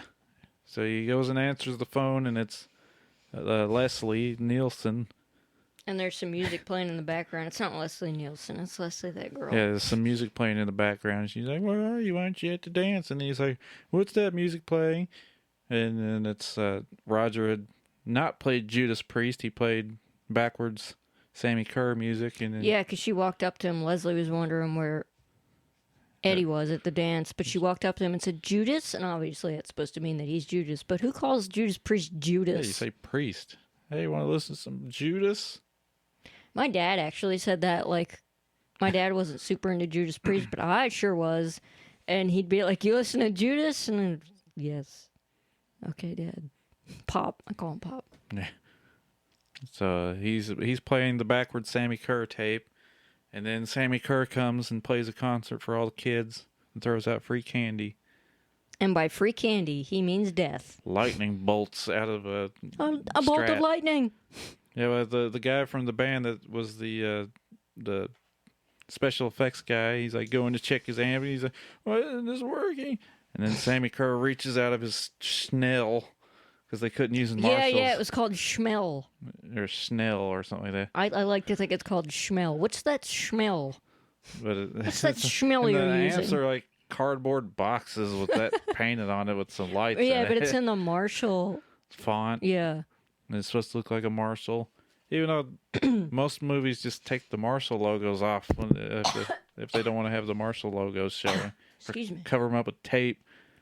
Or they could have just got Marshalls and put the Schmell logo on it. They might not have been able to afford Marshalls if they got $3.5 million. They got Ozzy. Ozzy wasn't $3.5 million back then. Sharon might have demanded it. Ozzy. I know my Ozzy. He's better than that. But Alice Nunn as Mrs. Sylvia Cavill, who was Large Marge. I'm sorry. But they used the Large Marge picture yeah, I saw as that her earlier. But from Pee-wee's Big Adventure. Yeah. I'm sorry. So Sammy kills the guitarist, and then he comes out there, and the other guys at the band are like, huh? And they just know the song. Yeah, they just automatically know. Was that like a brain trick that Sammy did, maybe? I guess so. And he comes out there, and he's just standing there, and he's like, bah! And he puts his hands up, and everyone's like, woo! And then he starts slapping his leg. But my arm sounds like that. That's cool. When he's doing that. Because I got the... Chains. Yeah. I'm still pretty pleased with how that turned out. Some crappy leather. So then they start playing. They played. Did they play after midnight there, or did they play? Yeah. Okay, Rock and roll. Yeah, they start playing that, and then he during the guitar solo he starts shooting lightning at all the kids, and they're like, "Woo!" Yeah, and then they move closer. He sounds better than the real Sammy. So he is the real Sammy. But what you said earlier, everyone's making fun of his face burnt. Yeah, but everyone's making fun of Eddie the whole time for being a metalhead. But they're like, "Woo, Sammy Kerr, fast way." So, I don't get it. so you like metal, but you're picking on the kid that likes metal. I was saying to him earlier, is it like those people that are casually into it, and that guy was just too into it? It's like someone that likes Dungeons and Dragons, but then there's like some kid that dresses like a wizard, and they're like, "You nerd!" And makes peanut butter forts or peanut butter pterodactyls. It's a pterodactyl. Marcus, stop casting spells. Okay, we're going from trick or treat to the benchwarmers. So Sammy's killing all these kids, and they're like, "Woo!" And then they realize that there's people dying around them, so then everyone freaks out. And they're totally not like woo. And then Tim's in the bathroom trying to, whatever he's trying to do to rape Leslie. Yeah. When there's murders going on. Yeah. He's like, "My girlfriend's in the hospital. You better give me some." In the girls' bathroom. What's she doing getting full-on changed in the girls' bathroom anyway? I was getting changed. But, like, she's not even in the stall. Yeah, she's just standing in front of the mirror, no shirt on. Another thing I'm just not... It's just weird when it's supposed to be high school kids. It's like, this wasn't necessary. But, okay, he feels, like, dejected, I guess, when she's like, "Well, no, get off of me." And he's standing out in the hallway like, "Oh, man. It's just a whole pile of mess." Oh, we forgot to say when Eddie gets off the phone, he goes out the door, and he gives that little girl the whole bowl of candy, and she's like, "Whoa!" We need a sound clip of that. Yeah. All right, and all right, back to the weird bathroom rape scene, and then yeah, she runs away, and then Tim's standing in the hallway, just like, oh, and then Eddie's like, "What are you still doing here? Get out of here. He's like, Don't touch me. You dumb boy." Are you making it with Weinbauer?" Yeah. Or whatever. Yeah, so then he runs over and tries to shove down Eddie, and then Sammy Kerr like picks him up, sticks him on the ceiling, and chokes him and kills him. I think, yeah, he killed him, didn't he? There's no way that kid lived. He electrocuted him and everything. Yeah. So then... it's not like Sammy's going to tone it down and be like, "I'm just going to make it enough volts that it... melts your ears. Like your girlfriend. Then you can live out the rest of your days as deaf, melted ear people. So then Eddie You have runs your own reality show. Sorry. Friday at 5 o'clock, melted ear deaf people on Fox. The Fox box. Next up on Chunk It Out. Yeah, but Eddie runs into Leslie in the hallway, and then they run away from Sammy with an eye.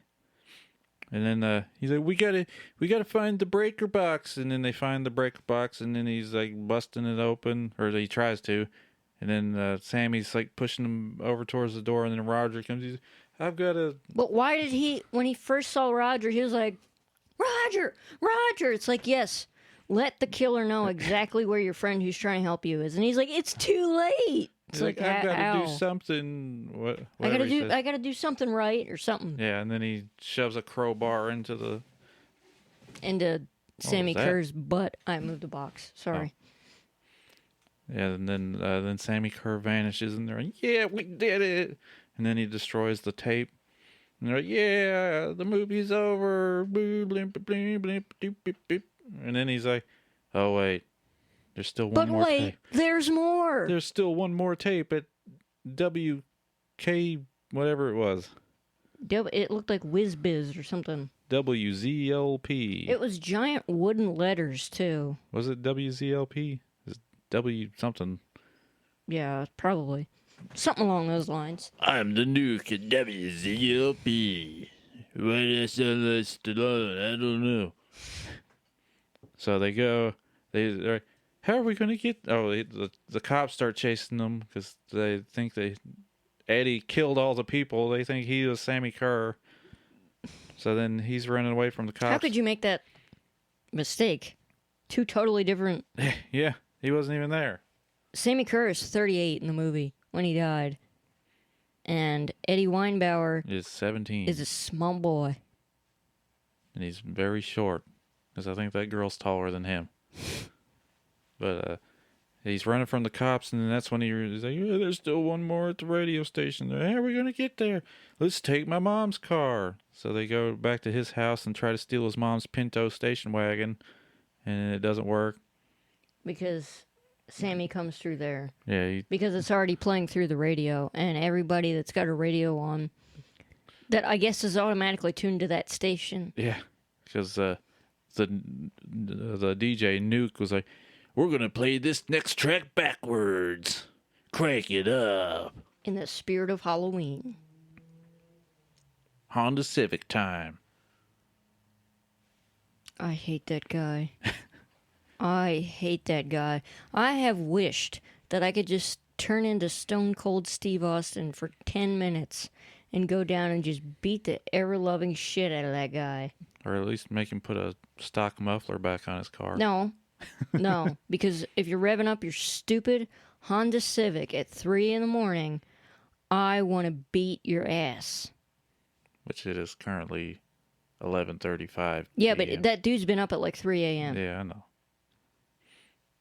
Back to the story. So they arrive at W, whatever the letters were. Yeah, and all the shit's whirling around in there. And then he makes Leslie stand outside, and he goes in, and the security guard that was reading a Hustler is like... Fell asleep reading a Hustler. Like holding it up. Like, how's he...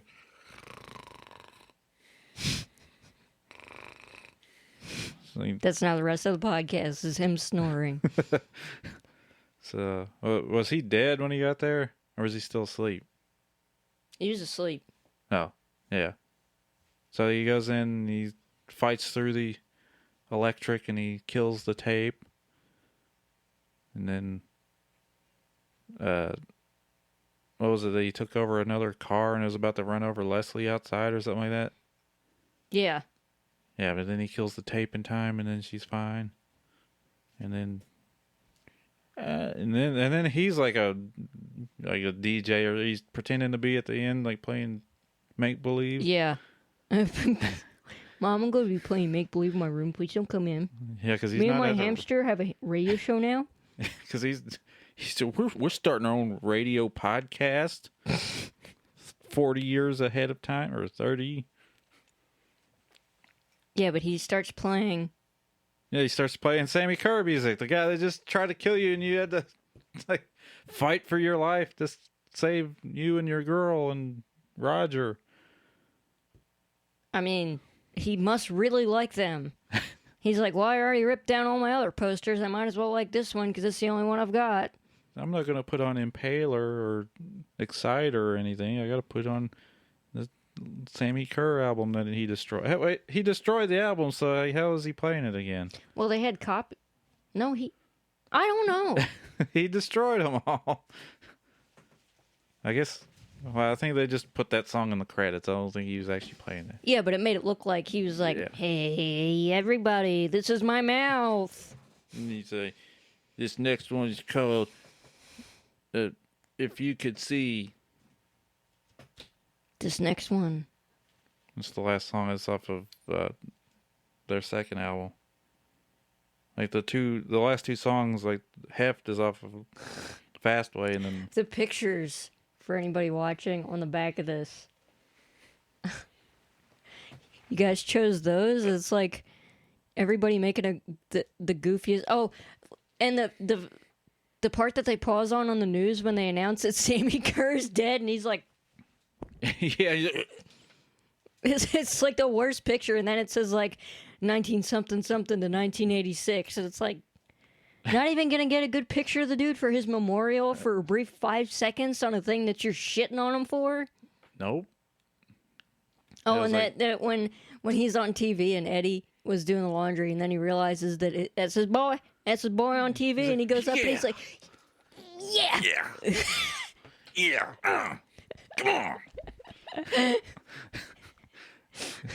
I'm gonna have to go to the bathroom after this. That was so awesome. tell him Large Marge sent you." I love that movie. I love Pee-wee's Big Adventure. I watch that all the time. And I love Trick or Treat. I do. I love Trick or Treat too. I didn't know. Quick side note: I did not. I know you know this. I didn't know it was Elvira that said, "I say you let me have him first" in Pee-wee's Big Adventure. Years later, I realized that was Cassandra Peterson. Even though I really don't care for Elvira, just never got in. I don't dislike her. I don't. I just never saw her growing up. I just knew that she was a lady. But I thought that was funny that I didn't know it was Elvira. Cassandra Janglesons. Cassandra Sinatra. I wonder how many people hate me because I said I don't really. I haven't watched Elvira. Everybody hates you now. Probably. This I don't podcast is dislike over. Elvira. I don't. Now, the soundtrack. You want to talk about that a little bit? Even though I was just holding it, I'll let you hold it. Hey, you! Now, it's like I love this soundtrack, but just thinking about like a Wasp soundtrack for this movie would have been awesome. Yeah. Even though I still do really like this. I could listen to it over and over again, and I've listened to it a bunch of times. And it makes me think of the parts in the movies. So when it's Tear Down the Walls, it makes me think of him tearing down those posters, and I'm like, don't stop the fight. bam, bam, bam, bam. Oh, yeah, let's also talk about the fact that he's using a Strat, or some kind of Strat copy. Yeah, not the Iron Bird he has on the cover. Well, I think that was just something they had an Iron Bird where they were taking the pictures. Yeah, but why wouldn't you want it? I don't know. Even the painting on the front of this record is him holding Iron Bird. It's the cool one with the early Iron Bird pointy headstock. Not the one like on mine, which you can't see. It's not that bad. At least it's not that weird BC Rich horn thing. Yeah, the weird I 2000s widow headstock. I hate that. Ugh. But that soundtrack is great. If you haven't listened to the soundtrack on its own, you definitely should. It's a great listen if you like. Except the last two songs don't fit. It's like I like Fastway, but like the last two songs, like I said earlier, like Heft is off the first album, and the what's the name? If You Could See is off of the. Oh yeah, okay. It's off their second album. It's like they don't fit because the rest of them are like kind of dark sounding, and then those are like somewhat sappy or happy. Sappy happy crappy. So happy. So they don't fit. So maybe stop before you get to Heft. I guess we didn't have that much to say about the soundtrack. It's really good. There's not much. But it could have been Wasp. Yeah. There's not much to say. It's good. Go listen to it. Yeah. And it's a great movie. If you haven't seen that movie, it's on and YouTube. if you don't like that movie and you think it's stupid, I don't understand you. Surely and you make me mad. Surely there's something about this movie that you'll enjoy. I think it's just more popular to make fun of stuff than it is to talk about how it's good, because I feel like people find it more entertaining if you shit on something. I mean, yeah, it's corny. I mean, it's, 80s. They didn't have like good special effects, which, I mean, they were good for the time. It's all practical pretty much. Yeah. Like. But I really don't see what's cheesy, because you have like the occult. Eddie is cheesy. Well, yeah, Eddie. Him writing a love letter and all that stuff. He's the puppet, though. You're the bait. The bait is you. Yeah. But let the big fish hook themselves. The occult aspect of this, and then just the fact that there is an undead rock star possessing things and having telekinesis and going through the radio through backmasking and coming back to life and getting some little shit to do his bidding is just awesome. Sammy Kerr's badass. I wish he had an Iron Bird in the movie. But just that scene where Eddie first gets that demo and he puts it on and it's backwards and he falls asleep in his chair, which he has a chair in his room. I was like, kid, quit being depressed. You got a cool chair in your giant room with a bunch of shit. Yeah, my room was like 8 by 10. Yeah. But he falls asleep in the chair, and then he sees, it's like Sammy makes him see what happened when he died, and you're going up the stairs and there's a fire going on and you see some weird ritual, and Sammy's in the middle of a circle of fire. Ring of Fire, whatever. I figured you were going to say Ring of Fire. But, like on the cover. Yes. But he wasn't holding a guitar. And you could tell that there's some ritual going on. You got that creepy music with the backmasking going on in the background. And you go up the stairs, and right when you get to Sammy Kerr, it snaps back to Eddie, and he wakes up in the chair, and he comes, and it's going, and he's like, and he's like, what's going on? And then he puts it forward, and that's when he hears, you're the bait. The bait is you. Let the big fish catch themselves or hook themselves. That gets stuck in my head all the time. Just that part of the. No, the cool band Acid Witch. What? There you go. They covered. Was it After Midnight? Yes. On Midnight Movies EP that I'm. Yeah, that here. was a cool one, because they just covered horror movie songs. Mm-hmm. I really like the Return of the Living Dead one. We will talk about that movie because we love that movie, and so does Tim, our friend Tim, who'd like to talk about them too. But they covered "I'm Back" from Rocktober Blood. Oh, we'll talk about that at a different point too. After Midnight by Fastway. And then Soldiers of the Night from Black Roses. Oh, that's a great movie. And then Party Fucking love that Time movie. from Return of the Living Dead. I love that song, Soldiers of the Night. Not to be confused with the Vicious Rumors album and song. But that riff, that I can't do it in my mouth. But that riff before he says Soldiers of the Night.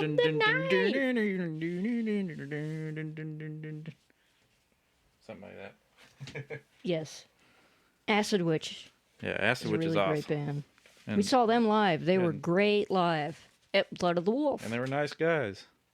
Yeah, can you believe that? I'm just going to be stuck on that This for the one's rest of like my life. Weird, poopy brown with red. Just like my makeup. No. So go check out Acid Witch if you haven't heard of them. I guess you could tap out at this point, but you know what I forgot to touch on? What's that? Is there any Halloween that sticks out to you? Because I would personally like to know. Like- you like hanging out with growing up? friends? Yeah. Well, I was trying to remember the other day what I used to dress up like when I was a kid. I remember being Batman one year, and I remember being Spider-Man one year. How old were you? I don't remember. It was when I'd had to have been younger than 6 because it was when I lived at our old house. And then I remember being a vampire. I feel like everybody was a vampire. You just wanted to wear that cape and the teeth. At least I did. Yeah. And I remember being a ninja, because ninjas were popular in the 90s. Yeah, I remember every little boy in my school being a ninja. And I was like dollar store scorpion, because I remember it was a gold ninja. But I can't remember. I mean, I dressed up until I was like, I don't know, 11 or 12. Or maybe not 12, probably 11. I think that was probably the last time. But since you live in a rural area, how did you trick or treat? My mom would have to drive us from house to house, and it was like for miles, and it would take all night. And Was that fun though? It was cold. Oh man. Yeah, I couldn't wear a jacket because I was wearing my Halloween costume. So, but I mean, it was fun though. Me and my sister. I remember. Yeah, she was like. Well, I can't really. She was a witch at one point. I remember that. I feel I was a witch too. I still am. But witches aren't real. Did you go with your cousins and stuff in or was it just like a smaller car? It was just my mom's car and me, her, and my sister. Oh, okay. And then my mom would park in front of the house, and me and Nikki would get out and run up to the door and get... You wouldn't even go, I figured that maybe you would have gone to a suburb kind of neighborhood like there is in Litchfield. No, that's too far. It was just... It seems like it would be easier than driving and driving out and all driving. those back roads, the country roads. And they would expect kids. Other people did this too. Yeah. I talk like I'm an alien or something, but I mean, I guess technically I am, because it feels like the differences state to state should be... It's almost like a different country. Yeah. Yeah, but, it'd take all night, and I wouldn't get a whole lot of candy. Really? Yeah. Oh, that sucks. Well, I mean, I would have my little, my jack-o'-lantern little bucket That's thing. all you filled up? Well, no, I'm saying I had that to go to the house, but then in the car we had trash bags that we dumped the candy I was in. like, oh, man. No, I got more than a pail full. That would have made me sad. I didn't get... I was sure about candy with it. We didn't fill up the trash bags or anything like that, but... Man, there were a few years. Were you gonna keep going? No, you're good. I didn't trick or treat that much because I don't know. I sound pathetic, but I didn't really have that many friends, and I would go with my sister and her friends. Sometimes I don't really remember clearly, but I remember we would go when I was little, and I think I would go trick or treating with my friends up the street, Taylor and Jordan, and their mom, Miss Nancy. But I would go with them, and we would go up because I lived in a subdivisions in the high school halls. But we would go up and down the block. We'd go 2 or 3 blocks away, and an adult would be with us when we were really little. And I remember there was a cul-de-sac right up my street. Like, you went to the end of the block, and then there was a cul-de-sac. And we would go there. The house that was directly to the left, first house in the cul-de-sac, Janine, if you're listening, I know you know exactly what I'm going to say. They would give out full candy bars. So the whole time you'd be like, yeah, let's get to the next house. I want that full candy bar. And every time I'd be like, want a crunch bar? Give me that crunch bar. And I feel like crunch bars tasted a lot better back then. I always hated crunch bars. I don't like the rice. I like Twix and crunch bars. I don't really eat that anymore. I mean, I do sometimes, but I mean, anyhow, yeah, that house gave out full candy bars. First house in the cul-de-sac on the left. I'm pretty sure I had a green door. I remember the weirdest shit. But I didn't have many years when I went trick-or-treating that I can remember. I'm going to go with that I did it up until the last time I went was in high school, and I knew you at the time, right? Mm-hmm. Okay, so that had to have been my senior year, actually. And I remember the disgusted looks I got because everybody else was like Judah had on this creepy mask, and I had on my stormtrooper helmet that I put a captain's stripe on because I still love Star Wars, and I love the clone troopers. And I forgot to bring like a pillowcase or something for candy, and I was using my helmet, and I just had my Killer's Iron Maiden hoodie on. And I specifically remember this one lady gave candy to everybody else in my group, and I was last, and she was just like, I was like, please just give me candy. At least I'm not out doing drugs or something. Like, come on, lady, you gonna make me feel bad? And that was the last time I remember. It was me, Marissa Leshnov, Jessica Ball, her strange boyfriend at the time who had like tassels on his head or something. Not knocking you, Jessica. For some reason, you're listening to this because I still know Jessica. She's good person. And Judah. Yeah, Megan wasn't there. Yeah, it was just us, and we went a little bit around. I mean, who's gonna say no to free candy? If somebody was like, "You want to go trick or treating right now?" I'd be like, "Yeah." I mean, it is Halloween.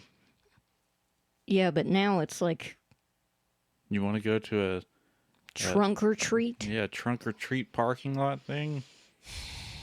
I always thought that seemed more dangerous because what if somebody just snatched up somebody's kid and drove away? Or the kid and their mom.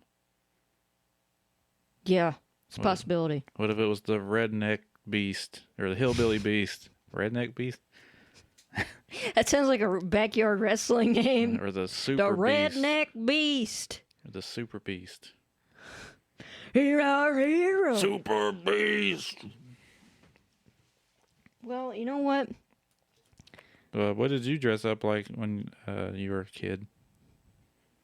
I know at one point you were a tube of toothpaste or whatever it was. Yeah, my mom made me a tube of toothpaste costume when I was really little. I was super excited for that. I was like, yeah. But it was Colgate toothpaste. The one with the tartar control? And it made me feel like a piece of shit. But I was super excited about the tube of toothpaste deal. And it was Colgate. Free advertising Colgate. Where's my free toothpaste from when I was 4? And I was, I remember I was really excited to be a witch. I was pretty young, but I was like disappointed that I didn't get powers. Because I was like, when I get that broom, I'm going to be able to do shit. I thought I was going to be able to fly and like cast spells. No dice. And I remember my mom crimped my hair. And I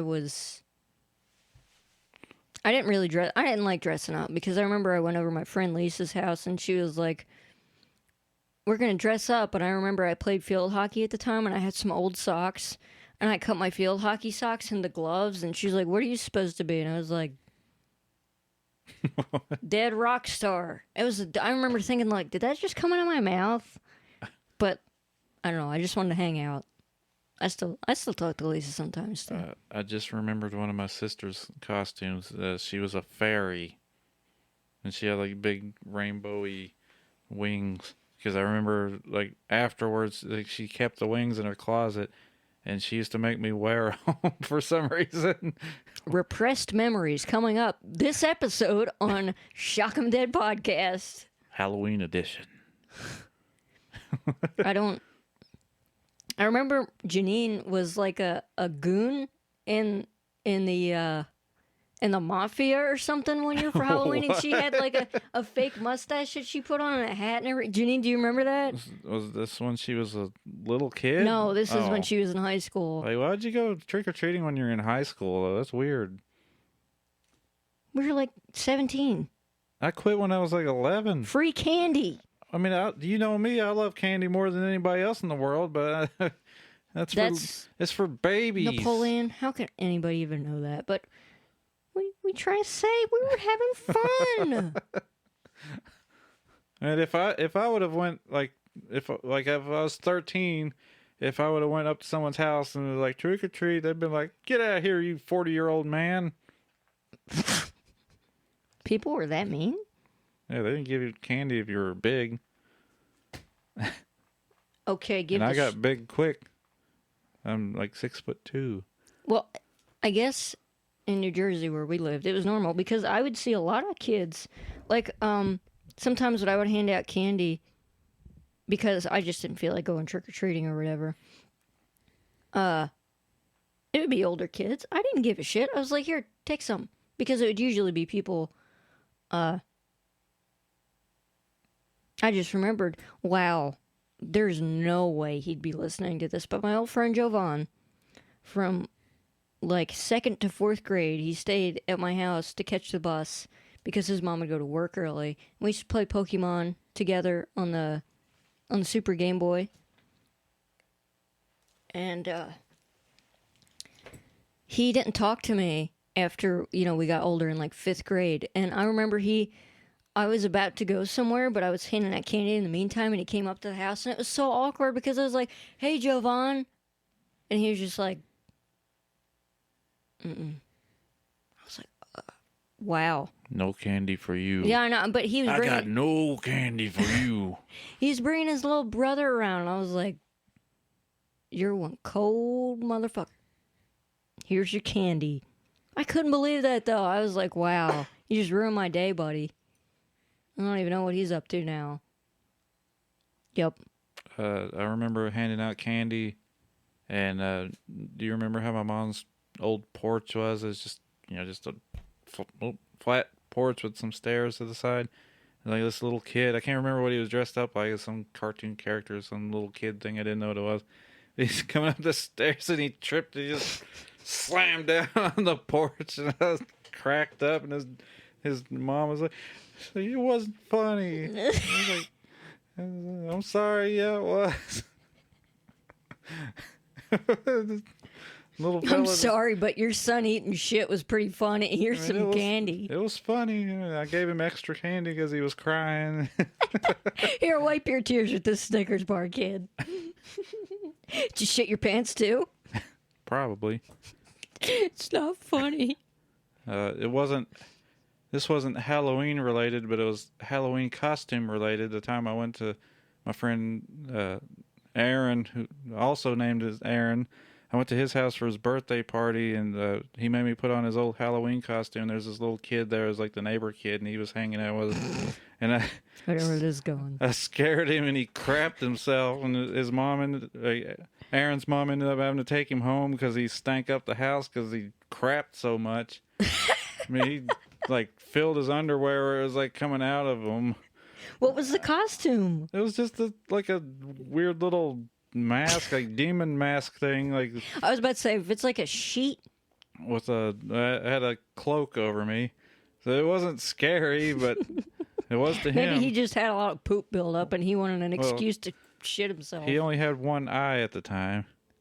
Like, who is this kid? Well, he had both eyes, God. But the one didn't work, so he had to have an eye patch. Like he had something wrong with his eye, like where it came. Maybe he pooped so much it went in his eye.